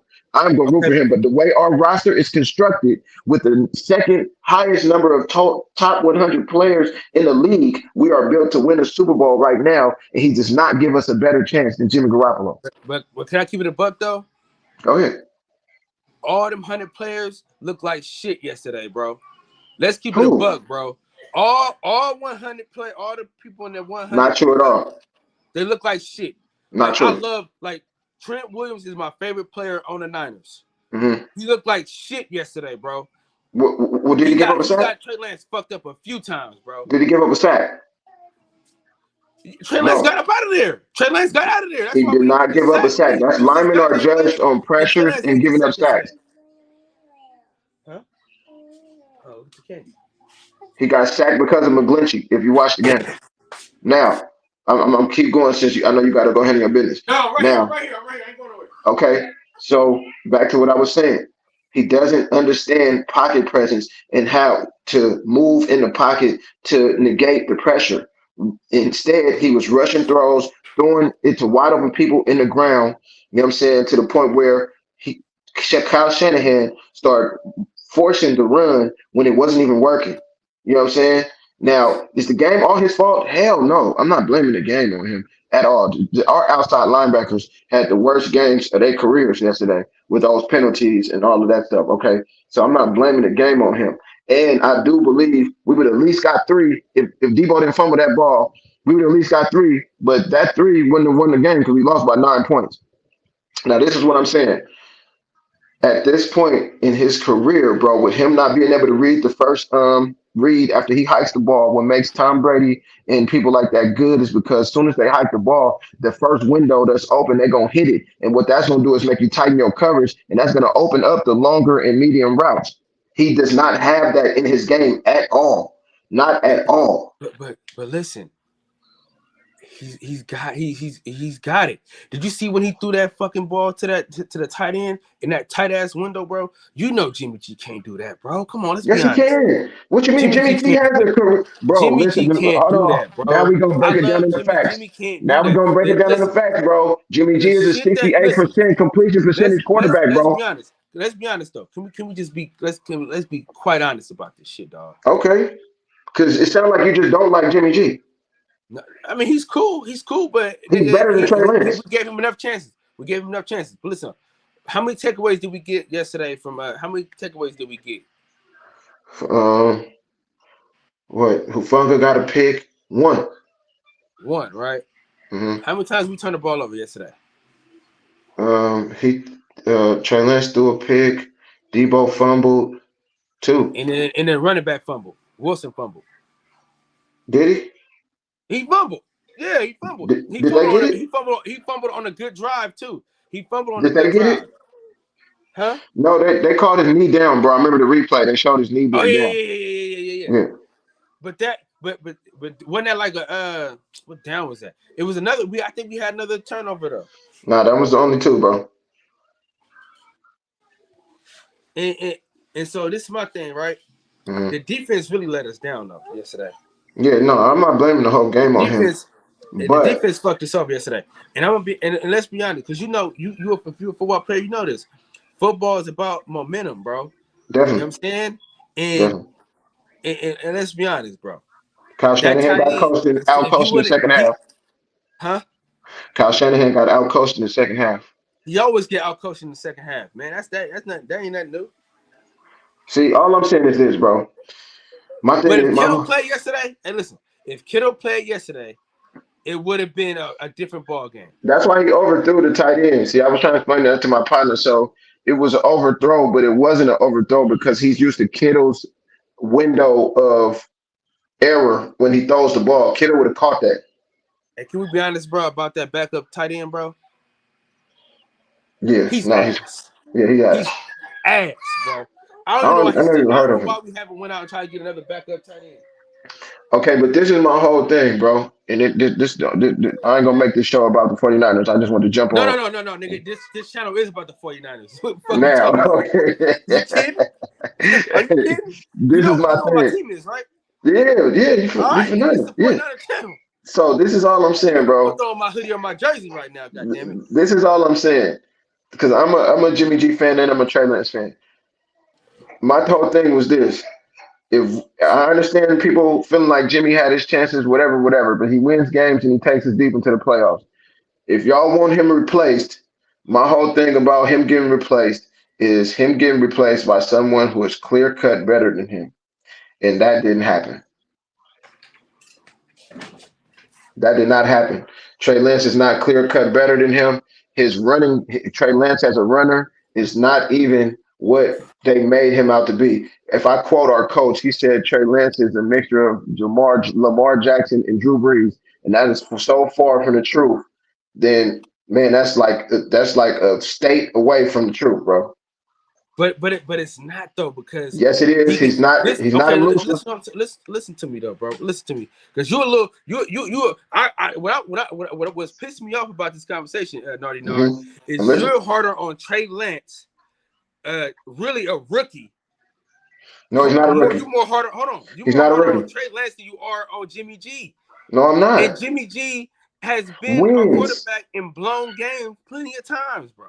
Jimmy wins games. That tight end yesterday, I'm gonna be honest, let's be honest, bro. That tight end is ass cheeks, because why would he did not have to do this and look for the ball. It wasn't short. He stopped it short, bro. It was an overthrow, Kyle. The ball would have fell right to his hands, bro. No, it wouldn't. He doesn't have the speed that the ball had on it, bro. It was an overthrow. Well, run faster. Shit, run faster. How can you do that if you can't? Hey, he only overthrew one person yesterday, and it was the same motherfucker. I'm critical of Jimmy G too. I'm critical of Jimmy G too, but like you're not as critical. Yes, I am. Yes, I am. Yes, I am. Me as a 49er diehard fan, my thing is this. Okay, everybody wants to. You got another tattoo? No, I don't. I only got my kids on. You ain't dying harder than me then. Oh, that's my goodness. Hey, I ain't gonna lie. I'll give you that. But this is what I'm saying. We want to move on from Jimmy G, and that's fine with me. Okay. He had his chances to win, came up short. But my thing is, if we move on, let's move on to someone that is clear cut better than him. And the way Trey Lance is looking, we're not even going to throw the ball as much as he's not. The man is better than Jimmy. Jimmy G has a 68% completion percentage. Trey Lance is never going to go above 60 in his career, bro. He's not an accurate quarterback. If I had Kittle my whole tenure he's not for the 49ers, of course my percentage would be better. And let's say this though. Every receiver on the field touched the ball, bro. And they touched it with Jimmy. Hell no. Stop last year. Jimmy just was too high. Let me explain something to you, bro. Ayuk had 800 yards. Deebo Samuel had 1,300 yards, and Kittle had 900 to 1,000 yards. So and Juwan Jennings had like 6 or 7 touchdowns last year. So for you to say, and Juice is the #1 fullback in the league for a reason, and is not running the ball. So for you to say that Jimmy wasn't spreading the ball, that is false. Bro, he did not spread the ball how Trey Lance spread false, that ball bro. yesterday. Yes, he did, and a lot better. Bro. He you know what Deebo did against the Bears last year, bro? Can Trey Lance get Kittle for one game, at least just one game? No, I'm right with it. No, bro. I'm a fan, and I understand the front office job. It is not to throw away somebody after one game. So I'm not trashing him. I'm saying what I'm seeing. See, this is what you got to understand, bro. But Archie Manning is in high school, bro. Archie Manning is in high school. He knows how to manipulate a pocket, bro. It's college quarterbacks that know how to hit the first slant that pop open after he stay hyped, bro. It's the stuff that he's not doing is not rocket science. It's not Chinese chemistry, bro. What did the analysts tell you last night, though? What did Brett Favre and Joe Montana say? What did he say? They said, put Jimmy back in the fucking game. This kid is good, but he's not ready to contend for a championship. Now, I'm not mad at Trey Lance, bro. This is you got to understand. I'm not trashing him, but, bro, I want to win the championship. No, I want to win the championship. He's not going to win the championship. What's up, Steph? And neither is Jimmy G. Yeah, he has a better chance. Jimmy. He has a better chance. Neither is Jimmy. I don't like my chances because he had plenty of chances, bro. Jimmy was one game away, though. Jimmy was one away and 1 game away from winning it all. What are you talking about? What are you talking about? It's bro. See what I'm saying? He's always won something away. He's always and what is it ain't never a win. It's always he was one pass away. He just said 1 win away. Bro, he overthrew Emmanuel Sanders by 10 yards, bro. But let y'all tell him he can't even throw no deep ball. He can't. He didn't hit him, did he? So if he can't throw no deep ball, how you overthrowing people? Hey, Nardi, I got a question. Dog's ass. What's up, sir? This is what I'm telling you. This is what I'm telling you.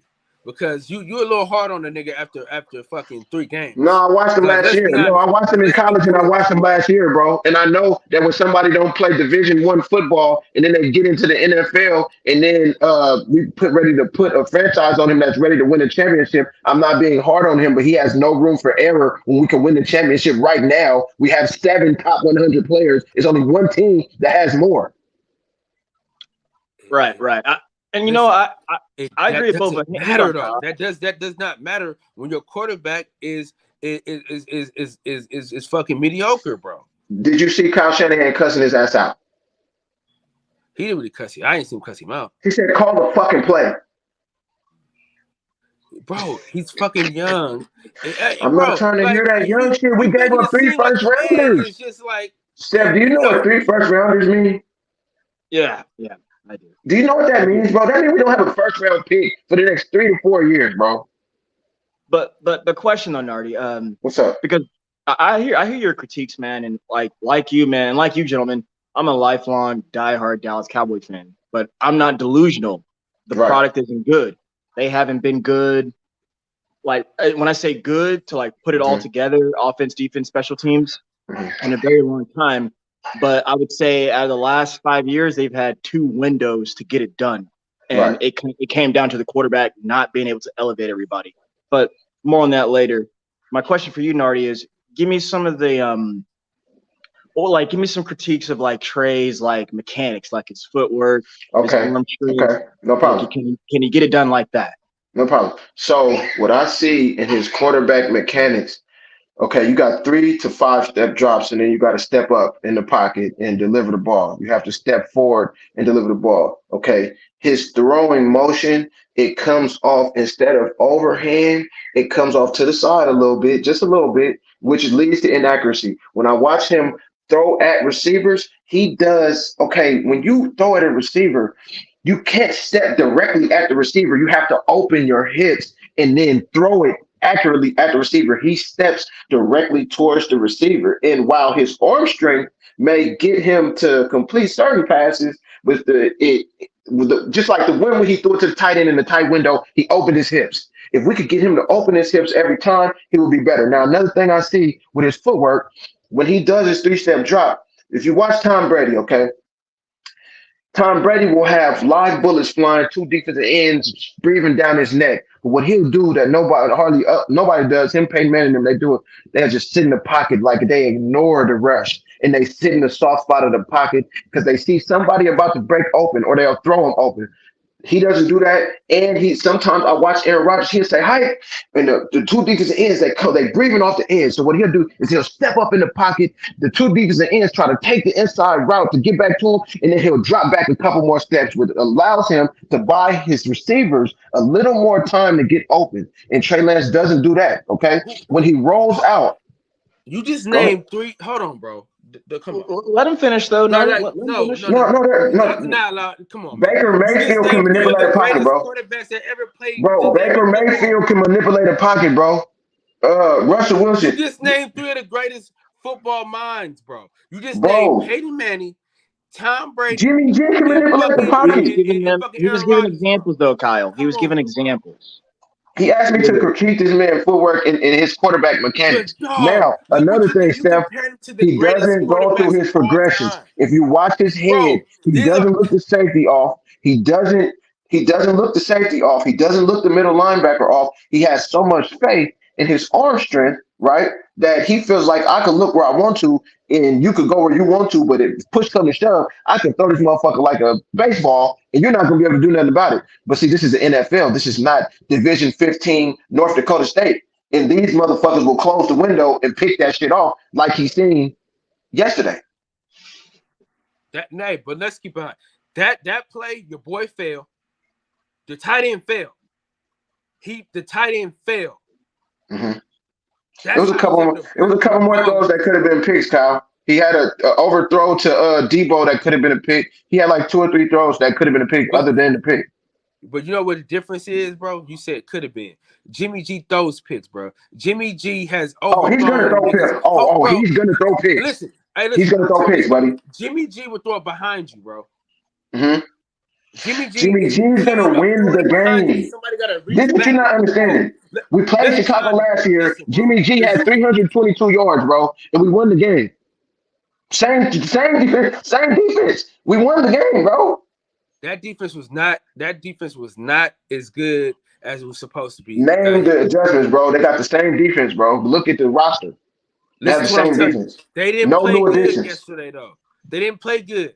They gave up a lot of that play, that the first touchdown, bro, that they got. Look at the play, bro. Look at the breakdown. The defense penalties, bro. That's how they even scored. The second touchdown was penalties. No, the bro. problem was we only had 10 points at halftime, and we should have had more than that, bro. A lot of the times when we've had to end up punting the ball, he should have been able to pick up first downs, bro. Yeah, it should And have I'm been not, 28-0. yeah, bro, I'm not blaming the whole game on him. The defense, the He coaching picked up, as a whole. bro. He picked up a lot of But first downs, though, brother. man, listen, bro. The man had 13 completions, bro. He had about 5 first downs on the ground, bro. You know what I mean? That's cool and all. But like I said, the whole game is not his fault. But when I'm looking at how he plays the game, bro, he don't have that surgical dynamic to his game where I'm taking what you're giving me all game until you leave somebody open down the field, and then I'm gonna dot their ass too. Now he got that deep ball. I ain't mad at him about the deep ball. I'm not mad at him at all. Matter of fact, listen to me. I'm not even ready to take him out, bro. I'm not.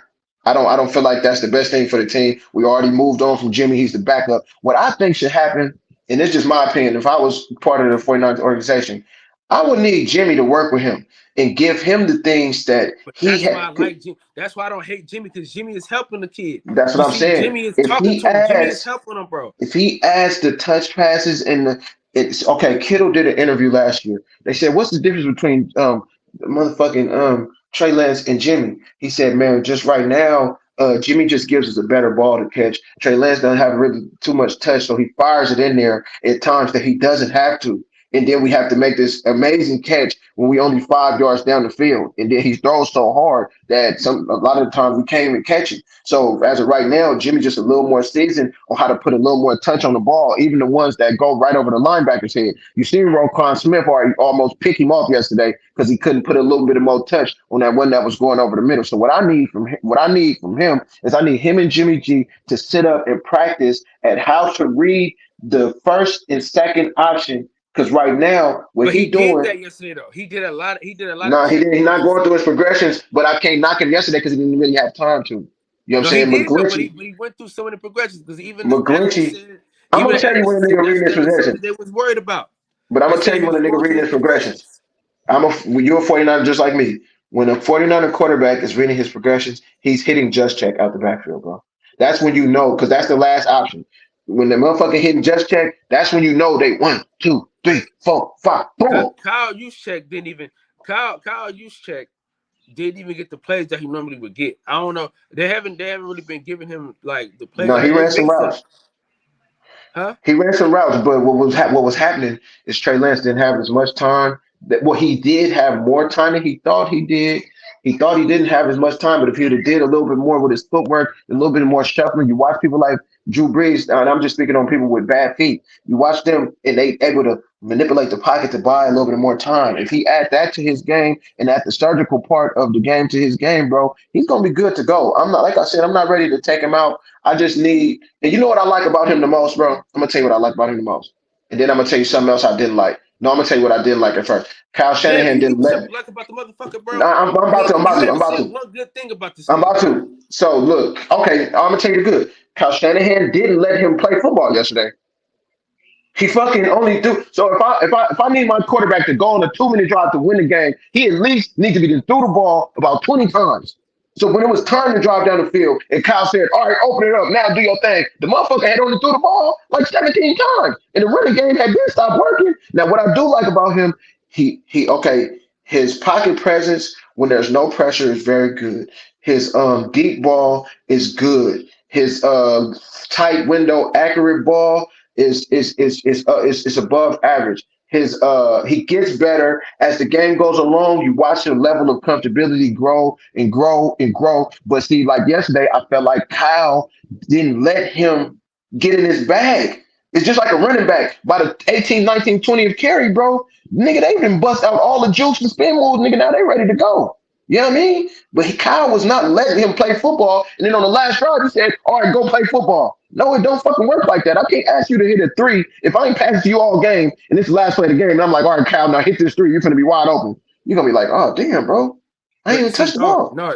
And that was my problem with the game yesterday, right? Like, you see him throwing the ball. Not and some of them wasn't even play action. It wasn't even play action passes. He was throwing that motherfucker. You know what I'm saying? And then you don't let him throw the ball. It's like, bro, you gotta have some balance. And the thing is, our running game was non-available yesterday, bro.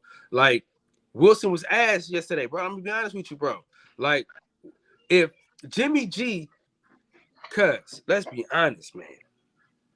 You're knocking Jimmy G for nothing. I'm not. I got reason to knock him, because let's be honest, bro. If the running game was the running game from last year, bro, the play action passes that Jimmy G kind of threw behind niggas and all that, dude, Trey Lance is throwing it to you in stride, bro. Hey, did you see this, bro? Let me ask you, did you see this? So by the middle of the fourth quarter, I'm looking at the play calls and all of that stuff, and I said, hold the fuck up, man. This motherfucker Kyle Shanahan is calling the same plays we called with Jimmy G. What was the point in bringing him in if you're gonna be running 4 different curls on all 4 wide receivers running a curl? You know what I'm saying? Like he can't throw the ball. I didn't understand that, bro. Bro, this is what I'm telling you. This is what I was trying to get through because really, I'm telling you, the last person we can blame for this game is him. Because at the end of the day, bro, he was putting niggas in position to do their thing. How, bro? And I don't know. I ain't gonna lie, man. I miss a few of the players that we had last year, like receivers. I do miss some of them Yak boys, man. But why was Danny Gray inactive? Why was Danny Gray a healthy scratch, bro?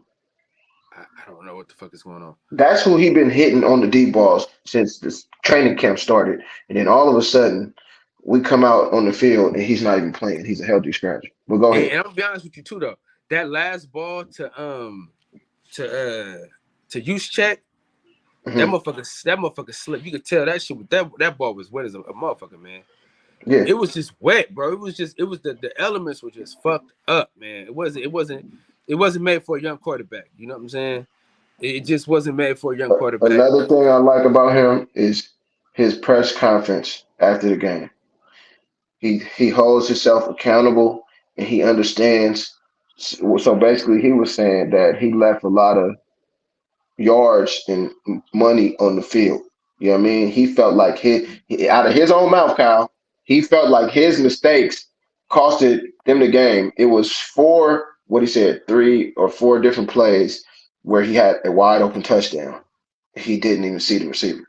And that's what I mean when I was telling you he not running through his progressions. But like I said, he didn't really have as much time because McGlinchey couldn't block me yesterday for some reason. You know what I mean? Bro, what was going on with Trent Williams in the O-line yesterday? What the fuck was going on?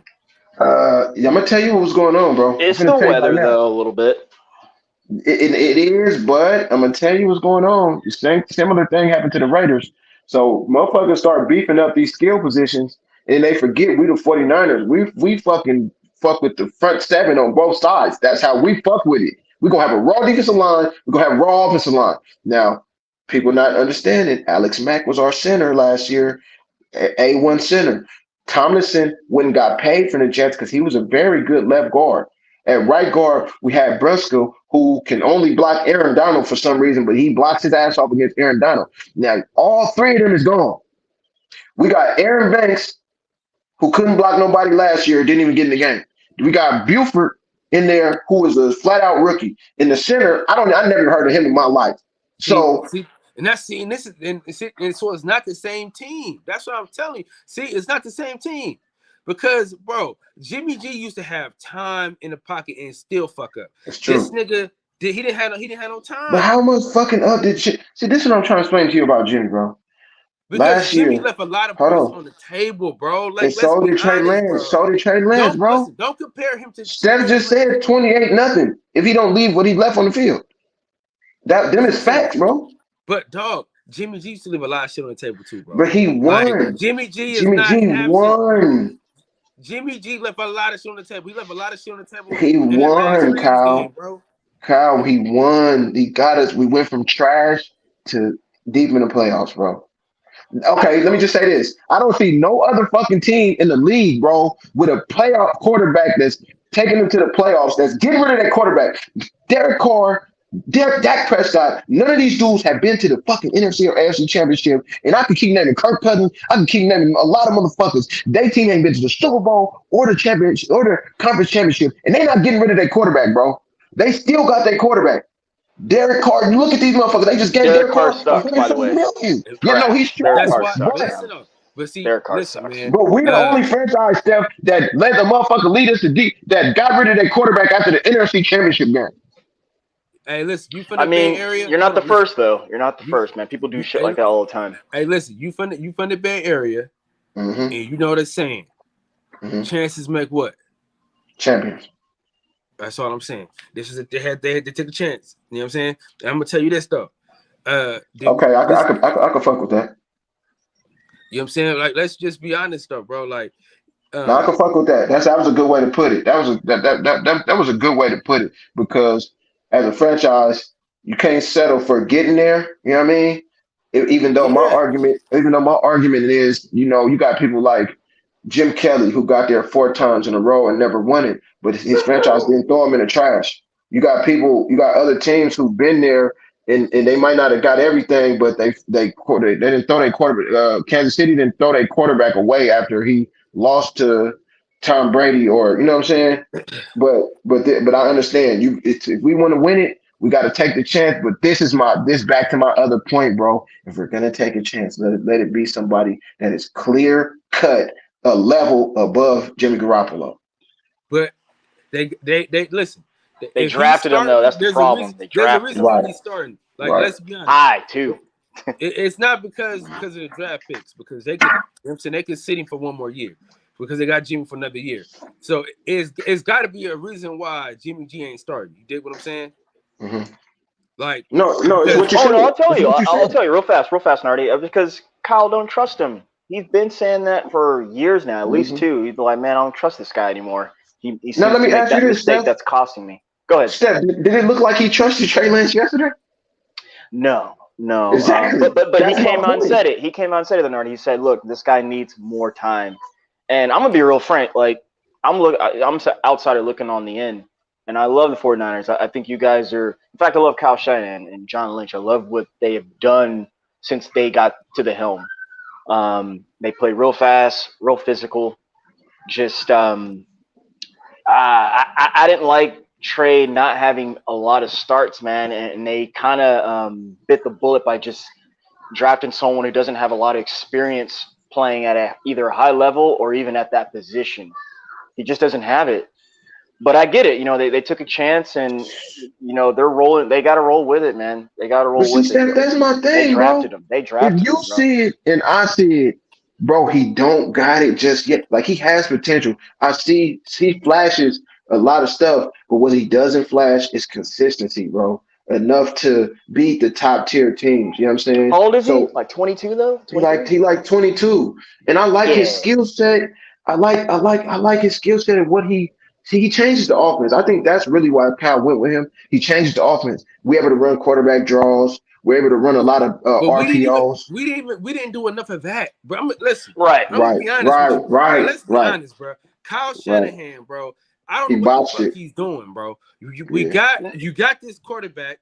He could do all this shit, and you only do an option route once. He did one option route and it worked, and they never did it again. Yeah, but real fast, Kyle. Like, see, I always say this too about that offense, man. You need a run game that hasn't really been there, and he's been working with fucking mosquito. He's been working with parts. Everyone gets hurt.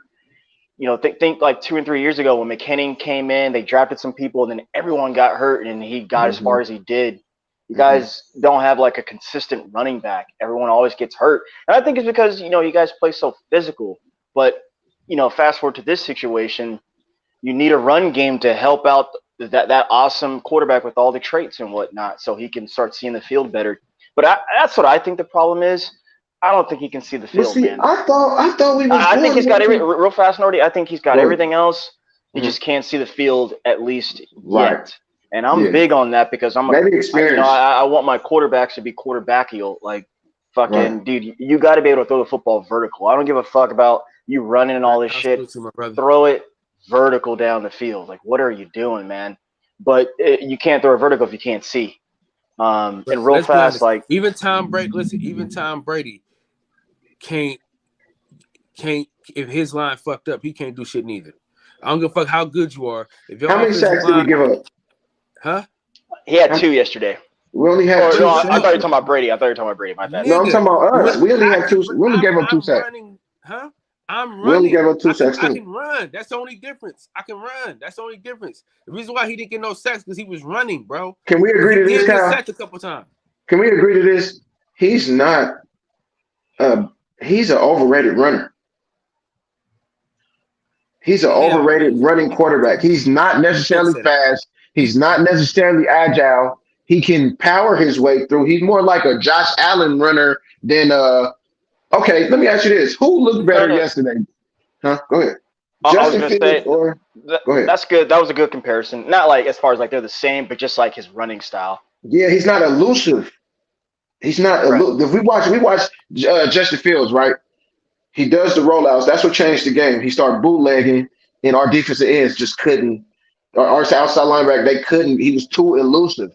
Trey Lance is not elusive like that. So in my brain, I'm thinking we're going away from Jimmy to go to this guy who's going to throw it at least 30 times a game. Is going to run it another 6 to 7 times a game. You know what I'm saying? Now, this is my thing, bro. This is my thing with Kyle Shanahan, bro. If you're going to go with him, go with him. Right. Like, bro, it's he is though, Kyle. You gotta know this. He's a starter. It's a rhythm, huh? No, he mean like with the play calling though, Steph. He mean like if you're gonna go with him, let it rip. Let it rip. Let him drop back for 3 certain You can't see though, gentlemen. I'm telling you, that young man can't see the field yet. I agree, Steph. I agree wholeheartedly. He can see enough to throw the ball down the goddamn field. He can see that. You see, he got the ball downfield when they did them routes for a nigga to run. The motherfucker threw the ball and they got to the motherfucker. But what happens? What happens when the deep route don't get open though, Kyle? That's my problem with him. What happens when the deep route is not open? Did they even do it? Did they even set it up like that to go down? Did they do anything? Where it was raining. It was raining. I mean, listen, bro. Can I keep it 100 with you though, bro? Mm-hmm. Debo is really good, right? Mm-hmm. He's really good, but he ain't bro from the Vikings.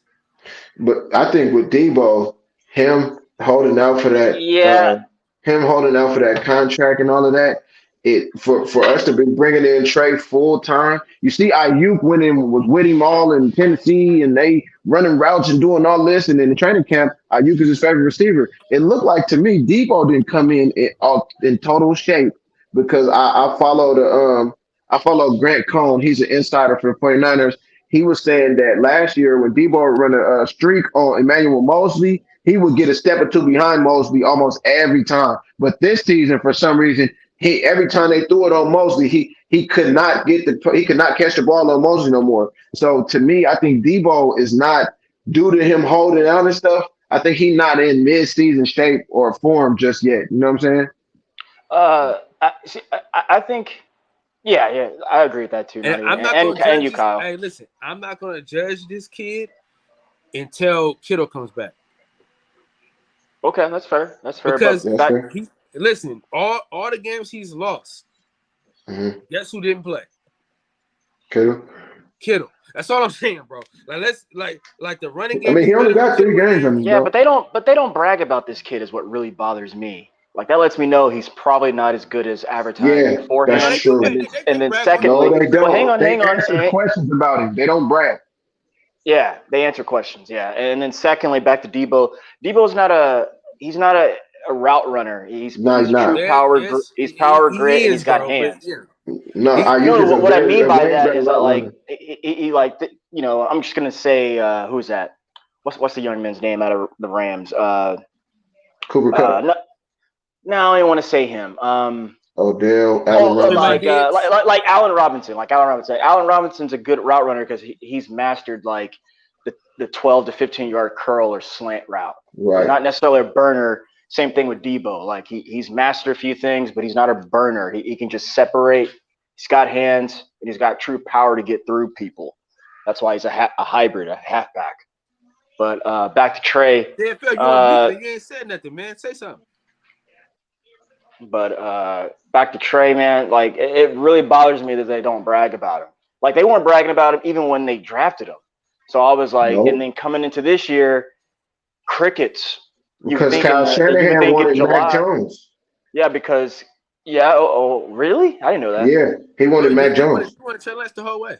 No, he didn't, bro. You better go read up on it. He wanted Mac Jones, the front office, and them. Okay. That's my next question for you guys. That's my next question for you guys. You had Kyle and Nordy. So, who wanted Trey Lance? The front office. They wanted him. Y'all know who I wanted? Y'all know who I wanted? Y'all know who I wanted? I wanted Justin Fields. I wanted Sunshine, man. I mean Trevor Lawrence. Trevor Lawrence is like, okay. Did you see him last night? No, look. Let me say this about Trevor. Let me say this about Trevor. Trevor's really good. Sunshine is good, but he's not like I don't want to say overhyped. He's just not as good as we think he is. He's got really good natural talent. He's got a strong arm, but like outside of all of that, like his attributes are probably like some of the other best guys. What about him with Kyle though? Maybe because like that what he was running at Clemson was what they were doing with RG3 back in Washington back in those days. So, but again, man, it's all predicated on the run game, man. I'm ready for you guys to get a good running back, and then really you guys can shine. Then have one because Kittle has resorted back to a really a run blocker, a run blocker because like I said, you guys play so fast, so physical. Everyone is beat up, man. Like beat to shit. That's true. I don't know. You got to get a good running back in there, and one more. We good got one, bro. lineman. If they cut him loose, so we drafted Davis Price out of LSU, but it's not him. We got an undrafted free agent. His name is Jordan Mason. Remember this name. Once he touches the field, mark my words, it's over for Elijah Mitchell and everybody, bro. He's a big fast. Why they live? They should let him touch the I don't know. I don't know, bro. Listen, Wilson did nothing yesterday. Like, let's be honest. I know. Once, and it's the thing about it. Once they realized Wilson couldn't run, he couldn't run to the fucking grocery store. Next running back.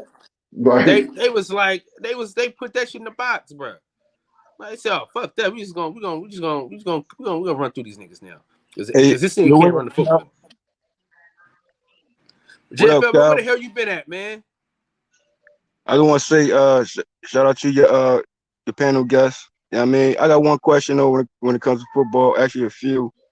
You know what I mean? Your football season is here. You know what I'm saying? And teams getting organized and rightfully so. And I think it's gonna be an epic season.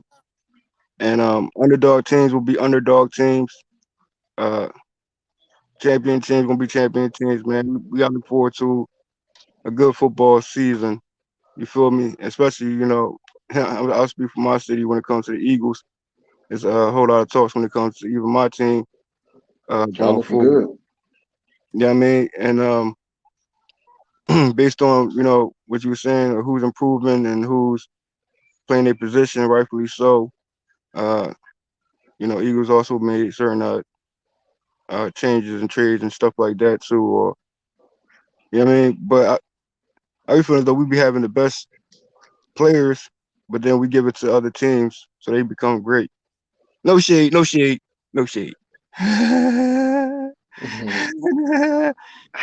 fucking Jay. No, I mean, I'm just saying, You saying no? Well, yeah, I got one question. Is the boy Elliott from the Cowboys? Is he still playing? Is he still within football, or did he retire? He's ass cheeks. Who's this? Hold on, Who's this, man. Jay? He didn't look bad yesterday. Wait, who's this, Jay? Oh, so he's still playing?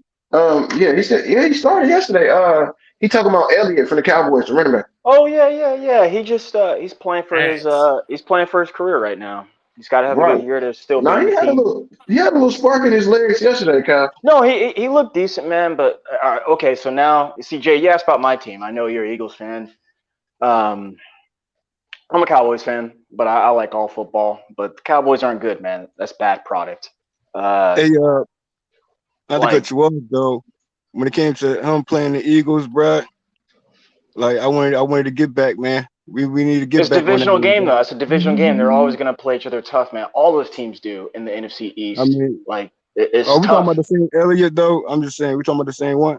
Yeah, but he's talking about the also look, man. He's been on one leg for the better part of the last 3 years. He's gotten hurt every year, and guess what? This guy is so tough, man. Like man, he's one of the running backs where like, I want him if to he be gets tackled, fully- he can still get positive yards. It's crazy. Okay, I want him to recover fully. I want his legs to be, what he were before. I mean, I understand injuries and stuff like that, but if he, work through it, and cause you playing against the Eagles, man. I'm just saying we need our get back, bro. We here's the thing, man. We had a running team, and we also had an offensive team. You know what I'm saying? Hey, When we hold went on, to real quick. My bad to Go cut ahead, y'all go off real quick, but we got the very special. You know what I Uh-oh. mean? I'm telling you right now, hide your grandma, hide your aunt, hide your mama, hide your cousin. Hey, you know what I'm saying? Your stepmama's favorite. No, come on, him. Ooh, I like him. Who was that, DJ? Yeah. You already know it. You know I it. mean, Hey, but Eagles gonna win this year. They're gonna win the division. I just, I had to slide through real quick because I'm seeing a bunch of guys whose team lost yesterday up here talking. So, I'm just, I had to slide up here real quick and get some straightening about this whole football thing. You know what? I'm rooting for the Who your Commanders. team, DJ? I'm rooting for the Commanders now. Fuck the Eagles, man. I'm rooting for the Commanders. Root for them sons of bitches. Root for them. Root for them. Fuck It don't y'all. matter. You know what Ain't I'm gonna stop Who the your train, team? baby. This train gonna keep on Goddamn rolling. time you come over here with that bullshit. This train gonna keep on Kyle, who was his team, bro? rolling. Yeah, no, Eagles got it. Eagles, They're gonna win fly, this year. Eagles, fly. Oh, okay. I mean, the Eagles front, you gotta see, as a football fan, you gotta give it up to the Eagles front office, bro. They went out and did things like they had some urgency on. We want to win now. We not trying to rebuild. We gonna get these guys in here and we gonna make a run at it, man. I really like with them and the Chargers overall. They probably have the best off seasons in football, man. Yeah, I'm rooting the Bolts. Yeah, I'm rooting the Bolts this year. They, I really am, man. I do got Bills Buccaneers.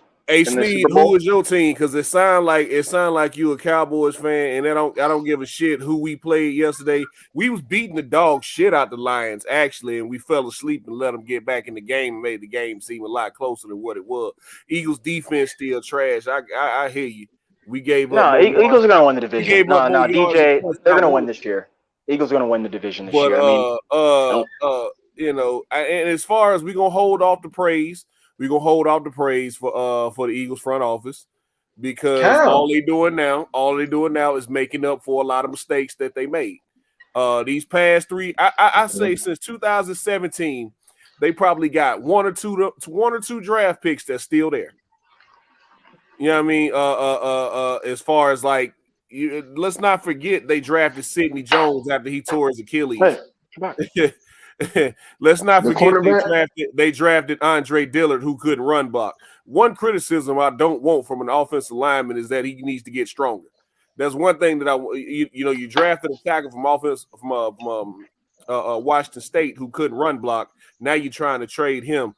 And let's not forget two of the biggest fuck ups in draft history, where you decide to go with JJ Arcega-Whiteside over DK Metcalf because he can Oh run. my God. No. Every time I see Justin Jefferson barbecue somebody, I want to punch Howie Roseman in the face.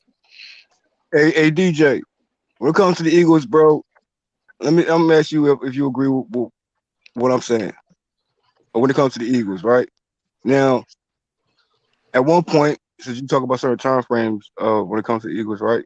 And we had three ringers of running backs and three ringers at quarterback. Do you agree with that at one point at time? What do you mean, like a three? What are you talking about? Three ringer? Yeah. Quarterback wise, running back wise, to make epic plays. Right. He mean like three capable What's going on, running bro? backs. Cause we had. What's going on, big homie? I don't want to go too far back, but now currently, how you feel about the quarterbacks and the running back situation on Eagles situation? You know what I mean? I think we got a great backup. You know what I'm saying, for each position. I don't think we have a great backup. I think we have From before. If you compare it to before until now, you weigh it out like that. I don't ever think we've had great, quote unquote, great backups, but as of right now, I mean, Kevin Cobb. Kevin Cobb was fucking terrible. I know, it's been funny. They fail for the okie doke. I never trust these quarterbacks that throw for 12 and 15,000 yards in college. I never trust them. You never take a Hawaii quarterback and you never take an Oklahoma quarterback. I'm sorry. You don't. You never take an Oklahoma quarterback. Name me one situation where it's worked out. Not even the great Stan Bradford, man. Kyler's fucking terrible, man. Did you not see him yesterday? He's too small. Oh, damn. Kyler's terrible. Kyler is terrible. I wish people quit saying Kyler Murray. Murray is knockout. Terrible. Shout out knockout, baby. You know why? Because they play in that. I promise you. Even now, even to USC quarterbacks now, I promise you, when Caleb Williams come out next year, when he come out the draft next year, he's gonna be fucking terrible because they playing in that video game offense that wide receivers are running wide open. Shout out to Lincoln Riley. His system works in college. That Oklahoma system and now the USC system, it works in college, but his receivers are running wide open. And all of a sudden, when they get to the league, when they got to squeeze that ball in there, when they got to put that ball through a keyhole, they can't fucking do it. I can go all the way back to Jason White, Sam Bradford, Rhett Bomar, Landry Jones, what's his name? Baker Mayfield, Kyler Murray. Stop hating on my college football team, DJ. Come on, man. Fuck them. Fuck them. You're right. No, you're right. You're right. But they're gonna win a bunch of games in college, but once they get to the pros and they got to put that ball through a keyhole, and these guys ain't running wide open no more, they're gonna struggle a little bit. Well, they're gonna struggle a lot of bit. Quit taking Oklahoma quarterbacks. DJ, let me get your honest assessment on something. Made me look like a fucking idiot yesterday, man. Thanks a lot. DJ, what's up? Me and Kyle been trying to figure something out, man. Let me get your honest trade. He on your side. He on your side. Go ahead. No, let me answer this question, man. So when I'm from the Bay Area, I'm from Richmond, so I'm a 49er, right? So what I see from Trey Lance is, to sum up a long essay's worth of words, is he's not clear cut better than Jimmy Garoppolo. He doesn't give us our best chance to win right now, but I'm not ready to throw him in the trash. I'm not even ready to bench him. I'm ready to let him do his thing till he show us he can. But far as that decision, bringing him over Jimmy, I just wanted to know your thoughts on your assessment on Trey Lance's overall game. I haven't really watched a whole lot of Trey Lance, right? I remember they drafted a kid that only played about 9 games in college, right? They drafted him off of that. I was like, well, it's not enough experience, but all right, cool, whatever. He's highly athletic. He can make some of the throws, right? They can coach him up. I knew he was going to be a project when they drafted him because because he didn't have a lot of experience. So you give up 3 first rounders for a project? Yeah, I knew he was going to be a project when they drafted him because he didn't have a whole lot of experience. There's not a whole lot of tape to show that he's that dude. Right. But I was trying to tell Kyle, it's a reason why they kept Jimmy Garoppolo. They were trying to trade him. But at the end of the day, it's a reason why they signed him to that fat ass extension and kept him. Trey Lance ain't ready, but you got to put him out there because nobody believes in Jimmy G in that locker room. You can keep him as the backup, but you don't draft a guy in the first round just to have him sit 3 and 4 years. You don't do that anymore. That's why pretty soon Jordan Love is going to be out the door. It's a reason why the Packers keep re-signing Aaron Rodgers to these huge deals instead of moving on from him. Jordan Love ain't ready. It ain't because Aaron Rodgers is some all-world quarterback. Joe Montana was the same way. A lot of these guys were the same way. Oh, I know. Brett Favre was still good when they got rid of him. But it's a reason why they're keeping Aaron Rodgers. Jordan Love ain't it. So all them comparisons to Patrick Mahomes when he came out of college wouldn't necessarily a good thing, you know. Everybody know how I feel about Patrick Mahomes, but anyway. But here the fuck you go with your bullshit. But man, he's okay. You know what? I'm glad you bring that up. Sorry, DJ. I'm glad you bring that up. So let's talk about him real fast. Patty Mahomes. What do we the panel here? What do we think about him? Oh, I made my thoughts known about Patrick Mahomes before. I think he's good. I think he's really good. He is really good. He's a highly talented quarterback, but I think he's overrated. I think the same thing, DJ. I think the same thing, DJ. Okay, how is he? Because he's not necessarily. He gets praised for a lot of shit. A lot of other quarterbacks got flack for. Patrick Mahomes is not breaking down defense cerebrally. He is out athleting people, and once his athleticism goes away, y'all will see what I'm talking about. He's one read, scramble until Tyreek Hill, Travis Kelce, or somebody else comes open. I can't agree with that. Watch him play. Watch him play. No, I do. I watch football a lot. Watch him play. And no, you got it's one read. It's one read. I can't say he's a one read quarterback. One read roll out. Bro, he admitted himself last year. I couldn't read defenses until my third year. That was a couple years ago. I remember that. Yeah, he admitted I couldn't read defenses. At first, he said what do you think he was doing at Texas Tech? Oh man, he was just throwing that shit up. Just winging it. He's an athlete. Just winging it. So how do you explain his performance yesterday?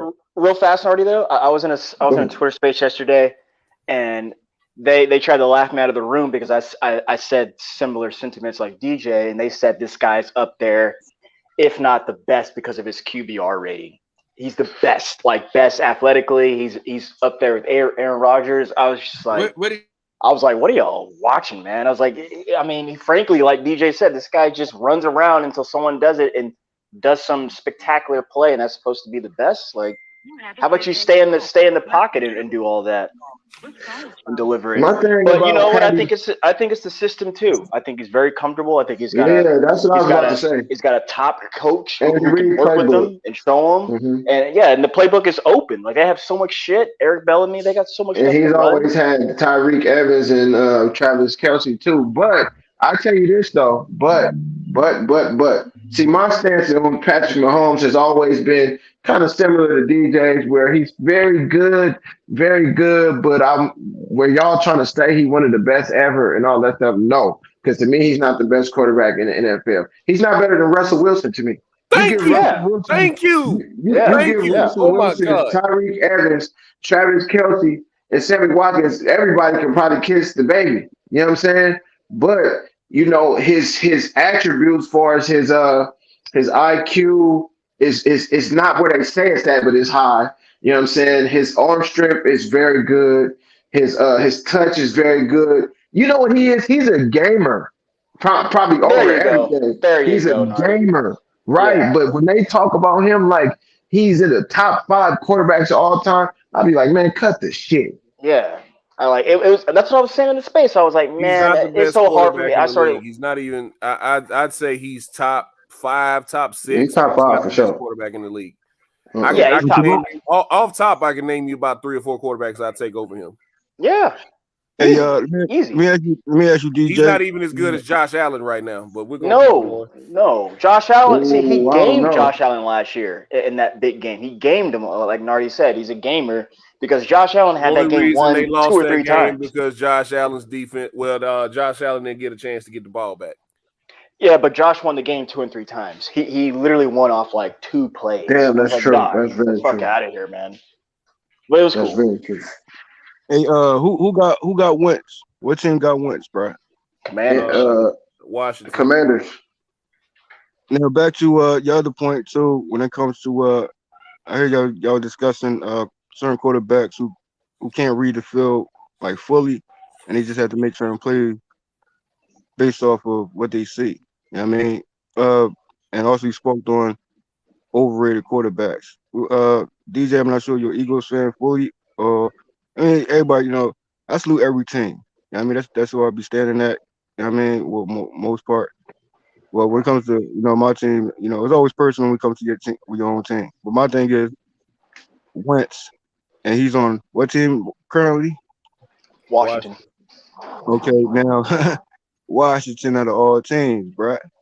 And you know how Washington competes with Eagles every season. Mm-hmm. You know what I mean? So you feel the Wentz is Wentz overrated to you compared to other quarterbacks? No. Other teams. No, he just lost his confidence, man. He just lost confidence. Yeah, After I actually think injury, he's better than what he's playing.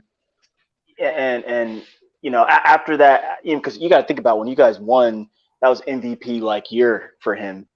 So I think his confidence took a shot, and I think, I mean, we're human, man. I think he was envious and jealous of what was going on, and he really wanted to be a part of that, and he just never recovered. He just has not recovered from those moments, and because I see him, he's almost kind of like Patty Mahomes as far as being a gamer. Like, he'll take chances, man. Right. But that knee injury set him back, and he just has not put it together since.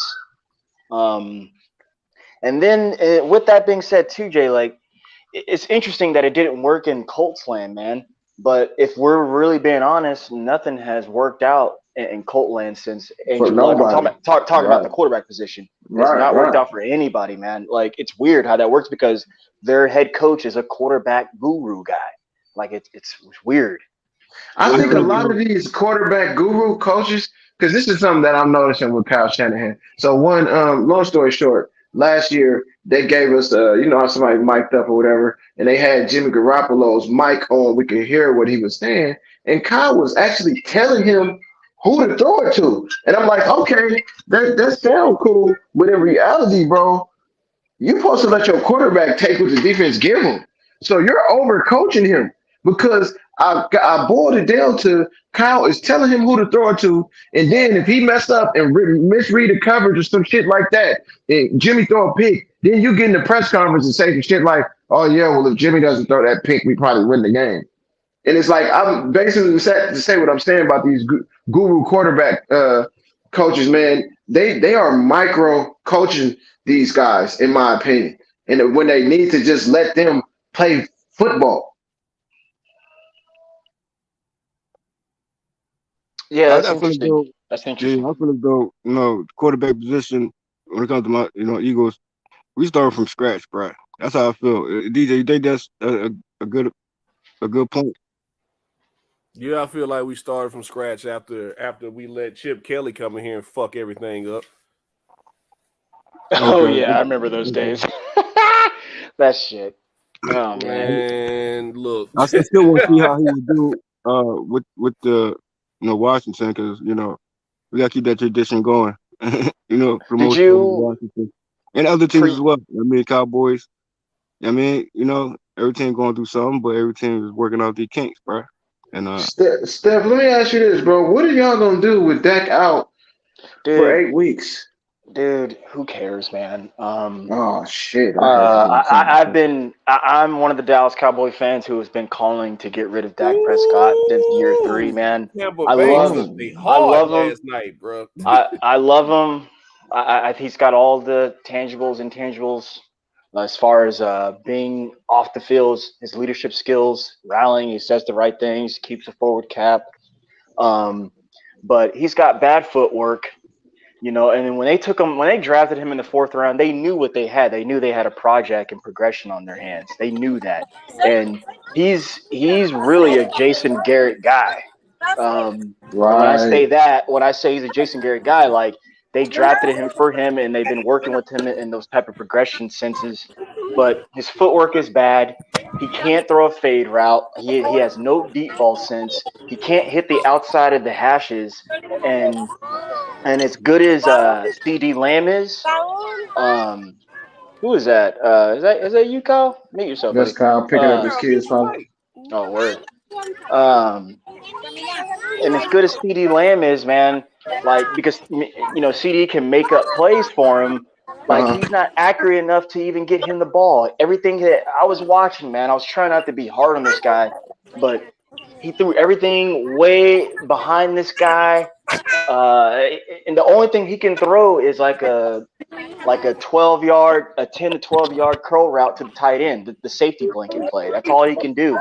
And then he can run sometimes, but now his confidence is blown out because he's been lit up since year 3. And of course the compound fracture, but he can't see the field, man. You go back to last year in that Eagle game. You remember that Eagle when the Cowboys played the Eagles up at Lincoln, when he threw those 3 touchdowns? All of the balls were late and behind Corey Wilson. I mean, at one point, Corey Wilson, he waited in the end zone for the ball, and then at one touchdown he had his forward momentum not knocked him into the touchdown. They're on the 1-yard line. He can't throw anyone open. So me, who's a big fan and a big quarterback fan, dude, not good enough, man. Not good enough. You can't elevate. I mean, they damn near tried to cheat for him against the 49ers last year. Never led. Oh my God! Never led. They never led in that game. He's terrible against the pass rush. Like, you watch the pass rush, man, his feet get bad. So I like him, man, but it's like give me. I mean, but then I gotta watch Joe Burrow come in as a 2nd-year quarterback and go to the fucking Super Bowl, man. Like, dog, I'm so tired of the delusional. Like, I was in a space yesterday, man. They were trying to laugh me out. They used everything. Oh, he's got all these stats, or it's a America's team thing, or it's a race thing, black and white. I'm like, no, man, he's just not good enough. Dude is not good enough to elevate everybody. And like, the number one stat that pisses me off about Dak, man, Dakota, is that they fucking blame everyone and anything else except him. He never gets blamed. This is the only quarterback who never gets any fucking heat. I've never seen anything like this, man. I don't know what it is.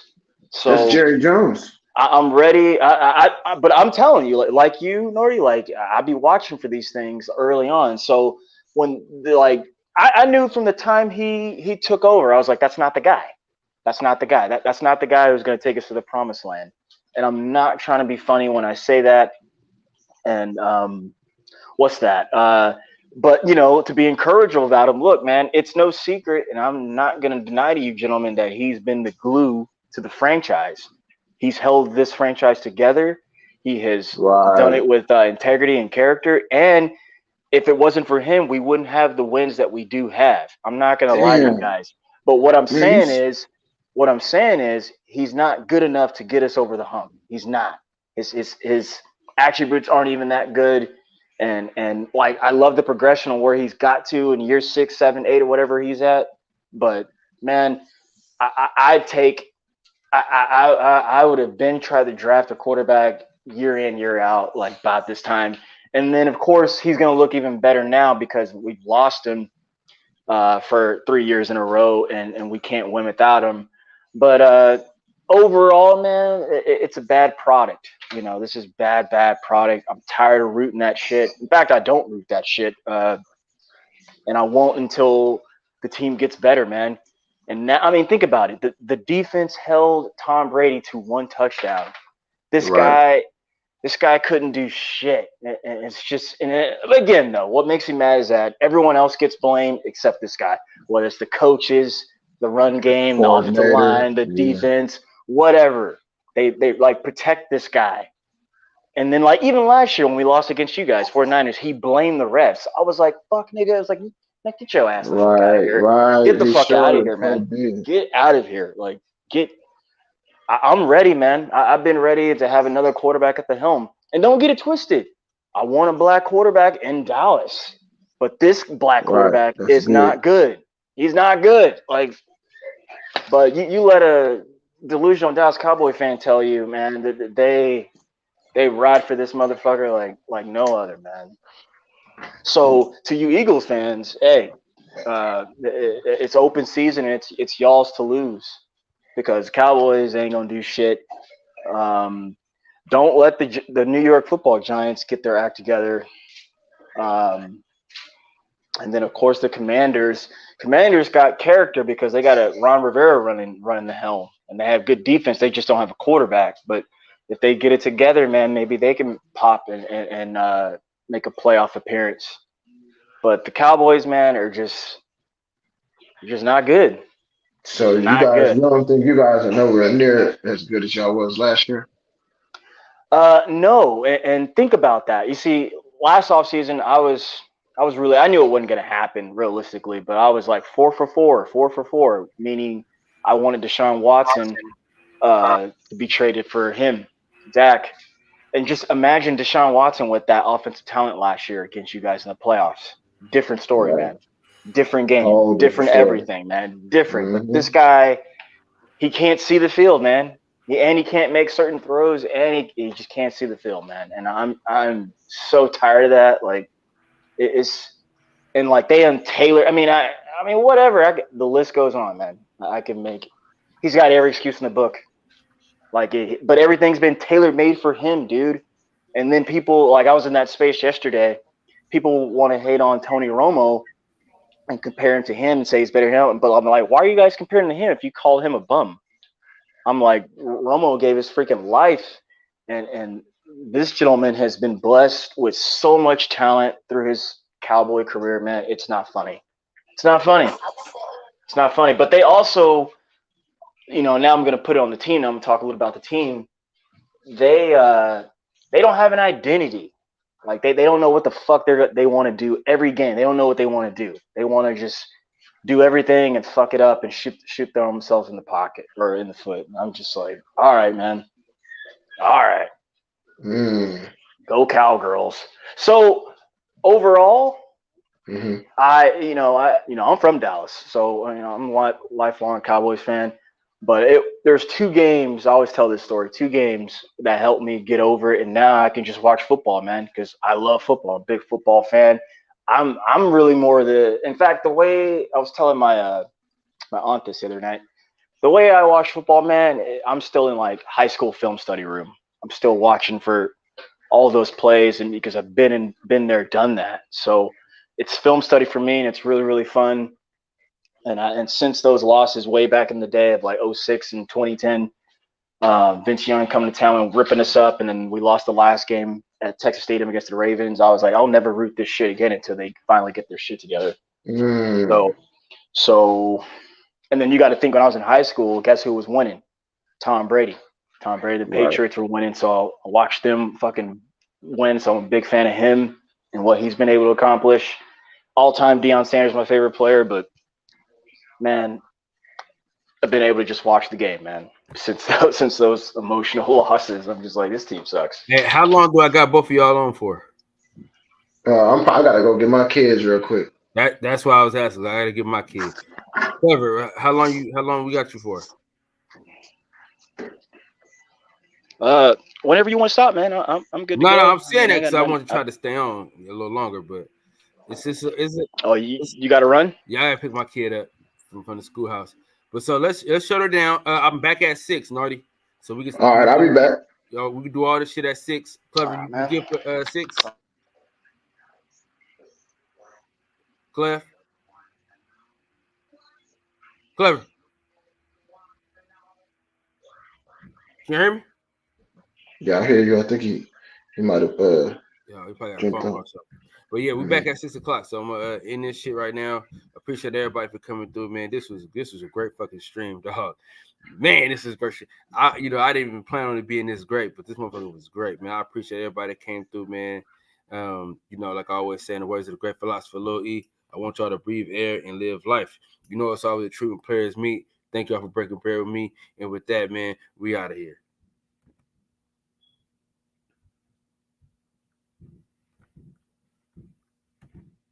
At the roots, he let the beats build, bitch, and we never switch. Even if I'm rich, I'll be broke like I'm Mitch. Niggas talking down, but that's headed in the wrong direction. But I knock that shit out like the boxing section. Cause they can't touch what they can't see. All I gotta do is be the same me.